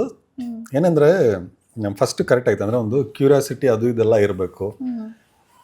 ಒಂದು ಸಿನಿಮಾ ನನ್ನ ತಪ್ಪದಾರಿಗೆ ಎಳೆದ್ಬಿಡ್ತು. ಏನಂದರೆ ಅದರಲ್ಲಿ ಇಂಟರ್ವ್ಯೂಲಲ್ಲಿ ಡೈರೆಕ್ಟ್ರು ಸಡನ್ನಾಗಿ ಒಂದು ಟ್ವಿಸ್ಟ್ ಕೊಟ್ಟರು. ಆ ಟ್ವಿಸ್ಟ್ ಕೊಡ್ತಿದ್ದಂಗೆ ಜನ ಅದು ಹೆಂಗೆ ಸಾಧ್ಯ ಅಂತ ಅಂದ್ಬಿಟ್ರು. ನನಗೆ ಅದು ತಲೆಯಲ್ಲಿ ಕೂತ್ಬಿಡ್ತು. ಅದು ಹೆಂಗೆ ವರ್ಕ್ ಆಯಿತು ಅಂದರೆ, ಜನಕ್ಕೆ ಆ ಥರ ಟ್ವಿಸ್ಟ್ ಕೊಡಬಾರ್ದು ಅಂತ ತಲೆಯಲ್ಲಿ ಕೂತ್ಬಿಡ್ತು. ಅವ್ರಿಗೆ ಮೊದಲೇ ಹೇಳ್ಬಿಡ್ಬೇಕೆಲ್ಲ ಅಂತ. ಸೊ ಹಾಗಾಗಿ ಯಾವುದನ್ನ ಕ್ಯೂರಿಯಾಸಿಟಿ ಎಲಿಮೆಂಟ್ ಮುಚ್ಚಿಡಬೇಕೋ ಅದನ್ನು ಮೊದಲು ಹೇಳೋವಂಥ ಒಂದು ಕೆಟ್ಟ ಬುದ್ಧಿ ಬಂದ್ಬಿಡ್ತು ನನಗೆ. ಸೊ ಅದು ಬಂದಾಗಿಂದ ಏನು ಮಾಡಿದೆ, ಅಲ್ಲೆಲ್ಲ ಸ್ವಲ್ಪ ಓಡಿಸ್ಕೊಂಡೆ. ಆಮೇಲೆ ಅರ್ಥ ಆಯ್ತು, ಆ್ಯಕ್ಚುಲಿ ಆ ಡೈರೆಕ್ಟ್ರು ಆ ಟ್ವಿಸ್ಟ್ ಕೊಡೋದಕ್ಕೆ ಹಿಂದೆ ಒಂದಷ್ಟು ಲೀಡ್ ಕೊಡಬೇಕಾಗಿತ್ತು. ಲೀಡ್ ಕೊಟ್ಟಿರಲಿಲ್ಲ. ಲೀಡ್ ಕೊಡದೆ ಸಡನ್ನಾಗಿ ಟ್ವಿಸ್ಟ್ ಕೊಟ್ಬಿಟ್ರು. ಸೊ ನಂದು ಕ್ಯಾಲ್ಕುಲೇಷನಲ್ಲಿ ಮಿಸ್ ಹೊಡೆದು ಅದು ಕಾಣದಂತೆ ಮಾವನಲ್ಲೂ ಕ್ಯಾರಿ ಆಗಿಬಿಡ್ತು. ಯಾವುದನ್ನು ಮುಚ್ಚಿಡಬೇಕಾಗಿತ್ತೋ ಅದನ್ನು ಫಸ್ಟ್ ಹೇಳಿಬಿಟ್ವಿ. ಬಟ್ ಈಗ ಯೂಟ್ಯೂಬಲ್ಲಿದೆ, ಆ ತಪ್ಪನ್ನು ತಿದ್ಕೊಂಡು ಇವಾಗ ಯೂಟ್ಯೂಬಲ್ಲಿ ಹೇಗಿರಬೇಕಾಗಿತ್ತೋ ಆ ಫ್ಲೋನಲ್ಲಿದೆ. ಆಲ್ರೆಡಿ 10 ಲಕ್ಷ ಜನ ನೋಡಿದ್ದಾರೆ. ತುಂಬ ಚೆನ್ನಾಗಿ ಇದೆ, ರೆಸ್ಪಾನ್ಸ್ ಚೆನ್ನಾಗಿದೆ. ಆ್ಯಂಡ್ ಅದರಲ್ಲಿ ಅಪ್ಪು ಸರ್ ಒಂದು ಹಾಡು ಹೇಳಿದ್ನಲ್ಲ, ಈ ಯೂಟ್ಯೂಬಲ್ಲಿ ಒಂದಿದೆ, ಏನಂದರೆ ಯಾವ್ದನ್ನ ಜಾಸ್ತಿ ಜನ ನೋಡಿದ್ದಾರೆ ಅಂತ ಅಲ್ಲೊಂದು ಇದು ಬರುತ್ತೆ, ಒಂದು ಗ್ರಾಫ್ ತರ ಬರುತ್ತೆ. ನೀವು ಪ್ಲೇ ಇದ್ರ ಮೇಲೆ ಇಟ್ರೆ ಅಪ್ಪು ಸರ್ ಆಡಿರೋ ಹಾಡಿಗೆ ಜಾಸ್ತಿ ಬರುತ್ತದೆ. ಓಕೆ, ಅಂದ್ರೆ ಜನ ಜಾಸ್ತಿ ಅದನ್ನ ನೋಡಿದ್ದಾರೆ ಅಂತ. ನೀವ್ ಯಾರಾದ್ರೂ ನೋಡಿಲ್ಲ ಇನ್ನೂನು ಅಂದ್ರೆ ಸರ್ ಹೇಳ್ತಾ ಇದಾರೆ ಯೂಟ್ಯೂಬಲ್ಲಿ ಮೂವಿ ಇದೆಯಂತೆ, ಪ್ಲೀಸ್ ವಾಚ್ ಮಾಡಿ, ಕಾಣದಂತೆ ಮಾಯವಾದನು. ಸಪೋಸ್ ಆಡ್ಸ್ ಇಲ್ಲೇ ನೋಡ್ಬೇಕು ಅಂತಂದ್ರೆ ಸಿನಿ ಬಜಾರ್ ಅಂತ ಇದೆ, I think 25 rupees per month ಅದು. ಅಲ್ಲಿ ನೋಡಿದ್ರೆ ನಮ್ಮ ಜೊತೆ ಇನ್ನೂ ಒಂದಷ್ಟು ಸಿನಿಮಾಗಳು ನೋಡ್ಬೋದು. ಮಾದೇವ ಸಿನಿಮಾ ಇದೆ, ಇನ್ನೊಂದಷ್ಟು ಸಿನಿಮಾ ಇದೆ. ಸೊ ಸಿನಿ ಬಜಾರಲ್ಲಿ ಆ್ಯಡ್ ಫ್ರೀ ನೋಡ್ಬೇಕಂದ್ರೆ ಅಲ್ಲಿ ನೋಡ್ಬೋದು. ಇಲ್ಲ ಆ್ಯಡ್ಸ್ ಇದೆ ಪರವಾಗಿಲ್ಲ ನಾನು ಹಾಗೆ ನೋಡ್ತೀನಿ ಅನ್ನೋದಾದ್ರೆ ಯೂಟ್ಯೂಬಲ್ಲಿ ನೋಡ್ಬೋದು. ಓಕೆ, ಖಂಡಿತ ನೋಡ್ತೀರಾ ಅಂದ್ಕೊಂಡಿದ್ದೀನಿ ನಾನು ಕೂಡ. ನಾನು ನೋಡಬೇಕು ಸಿನಿಮಾನ, ನೋಡ್ತೀನಿ. ಮತ್ತು ಸರ್ ಇವಾಗ ಎಲ್ಲ ಸಿನಿಮಾ ಜರ್ನಿ ಆಗಿದೆ, ರೈಟಿಂಗ್ ಆಗಿದೆ. ನಾನು ಈ ಪ್ರಶ್ನೆ ಯಾಕೆ ಕೇಳ್ತಿದ್ದೆ ಅಂದರೆ ನಿಮ್ಮ ಕಾಣದಂತೆ ಮಾಯವಾದನ ಬಗ್ಗೆ. ಇವಾಗ ಸಿನಿಮಾಗಳನ್ನ ಮಾಡ್ತಾರೆ, ಒಂದು ಸಿನಿಮಾ ರಿಲೀಸ್ ಆಗುತ್ತೆ, ಆಡಿಯನ್ಸ್ ಬರಲ್ಲ, ಅವ್ರು ಆಗಲೇ ಡಿಪ್ರೆಷನ್ಗೆ ಹೋಗ್ಬಿಡ್ತಾರೆ, ನಾನು ಸಿನಿಮಾನೇ ಮಾಡಲ್ಲ, ಇನ್ನು ಬರ್ತಾ ಇಲ್ಲ ಕನ್ನಡ ಆಡಿಯನ್ಸು ಅಂತ. ನೀವು ಇಷ್ಟು ಪಾಸಿಟಿವ್ ವೈಬಲ್ಲಿ ಮತ್ತೆ ಮಾಡಬೇಕು ಅದನ್ನು ತಿತ್ಕೊಂಡಿದ್ದೀನಿ, ನಾನು ಬೇರೆ ಥರ ನೀವು ಎಕ್ಸಾಕ್ಟ್ಲಿ ಹೇಳ್ತಾರಲ್ಲ, ಆ ಸ್ಥಿತಿಗೆ ನಾನು ಹೋಗಿದ್ದೆ. ಹಾಂ, ನಾನಿದ್ದೆ ಒಂದು 2-3 ವರ್ಷ ಅದೇ ಸ್ಥಿತಿಲಿದ್ದೆ, ಜನರ ತಪ್ಪು ಅನ್ನೋ ಥರ. ಅದು ಏನು ಮಾಡೋಕ್ಕಾಗಲ್ಲ, ಅದೊಂದು ಫೇಸ್ ಅನ್ಸುತ್ತೆ. ಅದನ್ನ ನೀವು ಹೇಳಿ ಹೇಗೆ ಆಚೆ ಬಂದ್ರಿ ಅಂತ. ಅದು ತುಂಬ ಜನಕ್ಕೆ ಇವಾಗ ಬೇಕಾಗುತ್ತೆ, ಯಾಕೆಂದರೆ ತುಂಬ ಯಂಗ್ಸ್ಟರ್ಸ್ಗಳು ಬರ್ತಿರ್ತಾರೆ. ಒಂದು ಪ್ರಾಬ್ಲಮ್ ಏನಿದೆ ಅಂದರೆ ಸಿನಿಮಾನ ಚೆನ್ನಾಗಿಲ್ಲ ಅಂತ ಯಾರು ಹೇಳಲ್ಲ. ನೀವು ಎಷ್ಟೇ ಜನ ಕರೆದ್ಬಿಟ್ಟು ತೋರಿಸಿ ಸಿನಿಮಾ ಹೆಂಗೆ ಇರಲಿ ಚೆನ್ನಾಗಿದೆ ಅಂತಲೇ ಹೇಳ್ತಾರೆ. ನೀವು ಇನ್ಕ್ಲೂಡಿಂಗ್ ನಿಮ್ಮ ಕ್ಲೋಸ್ ಫ್ರೆಂಡು ಯಾರನ್ನೇ ಕರೆದು ನೋಡಿ ಮಿಸ್ಟೇಕ್ ಇದೆ ಅಂತ ಹೇಳಲ್ಲ. ನಾವೇನು ಅನ್ಕೊಂಡ್ಬಿಡ್ತೀವಿ ಎಲ್ಲ ಚೆನ್ನಾಗಿದೆ ಅಂತಿದ್ದಾರೆ, ಆದರೂ ಯಾಕೆ ಬರ್ತಿಲ್ಲ ಜನ. ಸೊ ಅಲ್ಲೇ ಒಂದು ಬ್ಲಾಕ್ ಆಗಿಬಿಡತ್ತೆ. ನನಗೆ ಫಸ್ಟು ಕಣ್ಣು ತೆರೆಸಿದ್ದಂದರೆ ನಾವು ಅದನ್ನು ರಿಲೀಸ್ ಮಾಡಿದ್ವಿ ಮೈಸೂರಲ್ಲಿ ಒಂದು ಥಿಯೇಟ್ರ್, ವುಡ್ಲ್ಯಾಂಡ್ಸ್ ಥಿಯೇಟ್ರಲ್ಲಿ ರಿಲೀಸ್ ಮಾಡಿದ್ವಿ. For the first time negative comment ಹೇಳಿದ್ದು ಅಂದರೆ ಅವರು ಅಲ್ಲಿ ಥಿಯೇಟ್ರ್ ಓನರು ಅವ್ರು ಹೇಳಿದ್ರು, ನಾನು ನೋಡಿದೆ ಸಿನಿಮಾ ತುಂಬ ಅದು ಹೆಂಗೆ ಅಂದರೆ ಅವ್ರು ಹೇಳಿದ್ದು ಲೈನ್ ನನಗೆ ನೆನಪಾಗ್ತಾ ಇಲ್ಲ, ಅಂದರೆ ಸ್ವಲ್ಪ ಟಾರ್ಚರ್ ಆಗುತ್ತೆ ಸಿನಿಮಾ ನೋಡೋರಿಗೆ ಅನ್ನೋ ಥರ ಹೇಳಿದ್ರು ಆಡಿಯನ್ಸ್ಗೆ. ಯಾಕಂದರೆ ಆ ಥರ ಇತ್ತದು. ನಾನು ಫಸ್ಟು ಏನು ಸರ್ ಅಂದರೆ ನಾನು ತೊಗೊಳ್ಳಿಲ್ಲ ಅದನ್ನು. ಫಸ್ಟು ನನಗೂ ತೊಗೊಳಕ್ಕಾಗಲಿಲ್ಲ, ಎಲ್ಲ ಹೊಳ್ತಾ ಇದ್ದಾರೆ, ಇದು ನೀ ಮನುಷ್ಯ ಹಿಂಗೆ ಹೇಳ್ತಾ ಇದ್ದಾನೆ ಅಂತ. ಆಮೇಲೆ ಕೂತ್ಕೊಂಡು ಯೋಚನೆ ಮಾಡಿದೆ, ಅಲ್ಲಿಂದ ಸೆಲ್ಫ್ ಇಂಟ್ರೋಸ್ಪೆಕ್ಷನ್ ಸ್ಟಾರ್ಟ್ ಆಯಿತು, ಏನಕ್ಕೆ ಇದು ಹಿಂಗಾಯಿತು ಅಂತ. ಆವಾಗ ಗೊತ್ತಾಯಿತು, ಎಸ್ ಏನು ಈ ಪ್ರೇಕ್ಷಕನಿಗೆ ಪ್ರಾಬ್ಲಮ್ ಯಾವಾಗ ಶುರು ಆಗುತ್ತೆ ಅಂದರೆ, ನಾನು ಸೆಕೆಂಡ್ ಹಾಫಲ್ಲಿ ಬರಬೇಕಾಗಿರೋ ವಿಷಯ ಫಸ್ಟ್ ಹಾಫಲ್ಲಿ ಹೇಳ್ಬಿಟ್ಟಿದ್ವಿ. ಫಸ್ಟ್ ಹಾಫಲ್ಲಿ ಓಪನಿಂಗ್ ಸೀನ್ ಹೇಳ್ಬಿಟ್ಟಿದ್ವಿ. ಆ್ಯಕ್ಚುಲಿ ಅದು ಮುಚ್ಚಿಟ್ಟು ಹೇಳಬೇಕಾಗಿರೋಂಥದ್ದು. ನಾನು ಅದಾವಾಗಲೇ ಹೇಳಿದ್ನಲ್ಲ, ಯಾವುದೋ ಒಂದು ಸಿನಿಮಾ ನೋಡ್ಬಿಟ್ಟು ನಂದು ಯಾಮಾರ್ಬಿಟ್ಟಿದ್ದೆ, ಆಡಿಯನ್ಸ್ಗೆ ಎಲ್ಲ ಹೇಳ್ಬಿಡ್ಬೇಕು ಅಂತ. ಸೊ ಸ್ವಾರಸ್ಯ ಹೊಟ್ಟೋಯ್ತು ಫಸ್ಟ್ ಸೀನಲ್ಲೇ ಸ್ವಾರಸ್ಯ. ಅಫ್ಕೋರ್ಸ್ ಈಗ ಯೂಟ್ಯೂಬಲ್ಲಿ ಹಂಗಿಲ್ಲ, ಅಂದರೆ ಅದಾದಮೇಲೆ ನಾವು ಮತ್ತೆ ಇದು ಮಾಡಿ ರೀಎಡಿಟ್ ಎಲ್ಲ ಮಾಡಿ ರೀಸೆನ್ಸರ್ ಎಲ್ಲ ಮಾಡಿ ಏನೋ ಮಾಡಿದ್ವಿ. ಬಟ್ ಅಷ್ಟೊತ್ತಿಗಾಗಲೇ ಏನೋ ಟ್ರೈನು ಹೊಟ್ಬಿಟ್ಟಿತ್ತು ಸ್ಟೇಷನ್ನಿಂದ. ಸೊ ಅದಾಯಿತು. ಆಮೇಲೆ ಅಫ್ಕೋರ್ಸ್ ಆ ಟೈಮಲ್ಲಿ ಮಾಡಿರೋ ಸಾಲುಗಳು ಅದು ಇದು ಆಮೇಲೆ ದಾರಿ ಕಾಣಿಸ್ತಲ್ಲ ಏನು ಮಾಡೋದು ಅಂತ. ಆಮೇಲೆ ಅದು ಇರುತ್ತೆ. ಆಮೇಲೆ ನನ್ನ ನಿಧಾನಕ್ಕೆ ಹಂತ ಗೊತ್ತಾಯ್ತು, ಓಕೆ ಇದು ಮಿಸ್ಟೇಕ್ ನಾವು ಮಾಡಿರೋದು. ಆಮೇಲೆ ಇವಾಗ ಹೇಳ್ತೀನಲ್ಲ, ಡೈಲೆಮಾ ಇಲ್ಲ ನಮ್ಮ ಸಿನಿಮಾದಲ್ಲಿ. ಸ್ಟಾರ್ಸ್ಗೆ ಓಕೆ ನಡೆದು ಬಿಡುತ್ತೆ, ಡೈಲೆಮಾ ಇರಲಿ ಇಲ್ದಿರ ಇರಲಿ ಅವ್ರ ಸಿನಿಮಾಗಳು ನಡೆದು ಬಿಡುತ್ತೆ. ಬಟ್ ಹೊಸಬರು ಬರಬೇಕಂದ್ರೆ ಎಲ್ಲದ್ರ ಜೊತೆ ಡೈಲೆಮಾನು ಇರಲೇಬೇಕು. ಇಲ್ಲ ಸೂಪರ್ ಆ್ಯಕ್ಷನ್ ಸಿನಿಮಾ ಆದರೆ ಓಕೆ, ಅಂದರೆ ನಾವು ನೋಡಿಲ್ಲ ಆ ಥರ. ಫಸ್ಟ್ ಏನಂದರೆ ನಾವು ನೋಡದೇ ಇರೋದನ್ನು ತೋರಿಸ್ಬೇಕು ಫಸ್ಟಿಂಗ್. ಅದು ಅಂದರೆ ಇದುವರೆಗೂ ನಾವು ನೋಡದೇ ಇರೋದು ಬರಬೇಕು, ವೆರಿ ಫಸ್ಟ್ ಪಾಯಿಂಟ್ ಅದು. ಇವಾಗ ನಮ್ಮದು ಹೆಂಗೆ ಅಂದರೆ ಈಗ ಶೇಡಲ್ಲಿ ಬಂದಿದೆ ನಮ್ಮ ಸಿನಿಮಾ ಆಲ್ರೆಡಿ. ಈಗ ಅಂತ ಒಂದು ಸಿನಿಮಾ ಒಂದು ಬ್ಲಾಕ್ ಬಸ್ಟರ್ ಆಗಿಬಿಟ್ಟಿದೆ. ಸೊ ಅದನ್ನು ಟಚ್ ಮಾಡಬಾರ್ದು ಫಸ್ಟ್ ಅದು. ಈಗ ನಾನು ಸುಮಾರು ಜನ ನನಗೆ ಸರ್ ನಾನು ಹಿಂಗೆ ಕತೆ ಮಾಡಿದ್ದೀನಿ ಅದು ಹೆಂಗಿರುತ್ತೆ ಗೊತ್ತಾ ಅಂತ ಒಂದು ಹಿಟ್ ಸಿನಿಮಾ ಎಕ್ಸಾಂಪಲ್ ಕೊಡ್ತಾರೆ. ಅಲ್ಲೇ ಹೋಯ್ತು, ರೆಪ್ಲಿಕಾ ಫೀಲ್ ಆಗೋಯ್ತು. ಬಿಕಾಸ್ ನೋಡಿದ್ರೆ ಅದೇನು ಭಾವನೆಗಳಿರುತ್ತೆ ಅದನ್ನು ತುಂಬ ಚೆನ್ನಾಗಿ ತೋರಿಸಿರೋದಕ್ಕೆ ಅದೀಗಲೂ ಜನರ ಮೈಂಡಲ್ಲಿ ಇರುತ್ತೆ. ಅದನ್ನ ಮತ್ತೆ ನಾನು ಮಾಡಕ್ಕೆ ಹೋಗ್ತೀನಿ ಅಂದರೆ ಹೊಸಬ್ರಿಗೆ ಅದು ಆಗಲ್ಲ. ಅಲ್ಲಿವರೆಗೂ ಬಂದಿರಬಾರ್ದು ಅದು ಆನ್ ಸ್ಕ್ರೀನ್. ಇವಾಗ ನಮ್ಮ ಜೊತೆಗೆ ಆ್ಯಕ್ಚುಲಿ ಲವ್ ಮಾಕ್ಟೇಲ್ ರಿಲೀಸ್ ಆಗಿದ್ದು. ಅದರಲ್ಲಿ ಕೃಷ್ಣ ಅವ್ರು ಮಾಡಿರೋ ಕ್ಯಾರೆಕ್ಟ್ರು ಸದಾ ಡೈಲಮಾ ಅಲ್ಲ, ತುಂಬ ಈಸಿಯಾಗಿ ಲವಲ್ಲಿ ಬಿದ್ದುಬಿಡುತ್ತೆ ಆ ಕ್ಯಾರೆಕ್ಟರ್. ಆ ಥರದ ಕ್ಯಾರೆಕ್ಟರ್ ಬಂದಿರಲಿಲ್ಲ. ಮುಂಗಾರು ಮಳೆನಲ್ಲಿ ಗಣೇಶನ್ ಥರ ಆ ಥರ ಮಾತಾಡಿಸ್ತಾನೆ ಜನರನ್ನಂತ ಆ ಕ್ಯಾರೆಕ್ಟರ್ ಬಂದಿರಲಿಲ್ಲ. ಉಡಾಫೆ ಅಪ್ಪನ ಎದುರುಗಡೆನೆ ಬೇರ್ ಬಾಟ್ಲ್ ಓಪನ್ ಮಾಡ್ತೀನಿ ಅಂತ ಫಸ್ಟ್ ಸೀನಲ್ಲೇ ಆ ಥರ ಕ್ಯಾರೆಕ್ಟರ್ ಬಂದಿರಲಿಲ್ಲ. ಸೊ ಹೊಸತು. ಹೊಸಬ್ರು ಬಂದ ತಕ್ಷಣ ಹೊಸತೇನು ಕೊಡ್ತೀರಾ? ಫ್ರೆಶ್ನೆಸ್. ರೆಪ್ಲಿಕಾ ಮಾಡಿದ್ರೆ ಅಂದರೆ ಹೋಯ್ತು.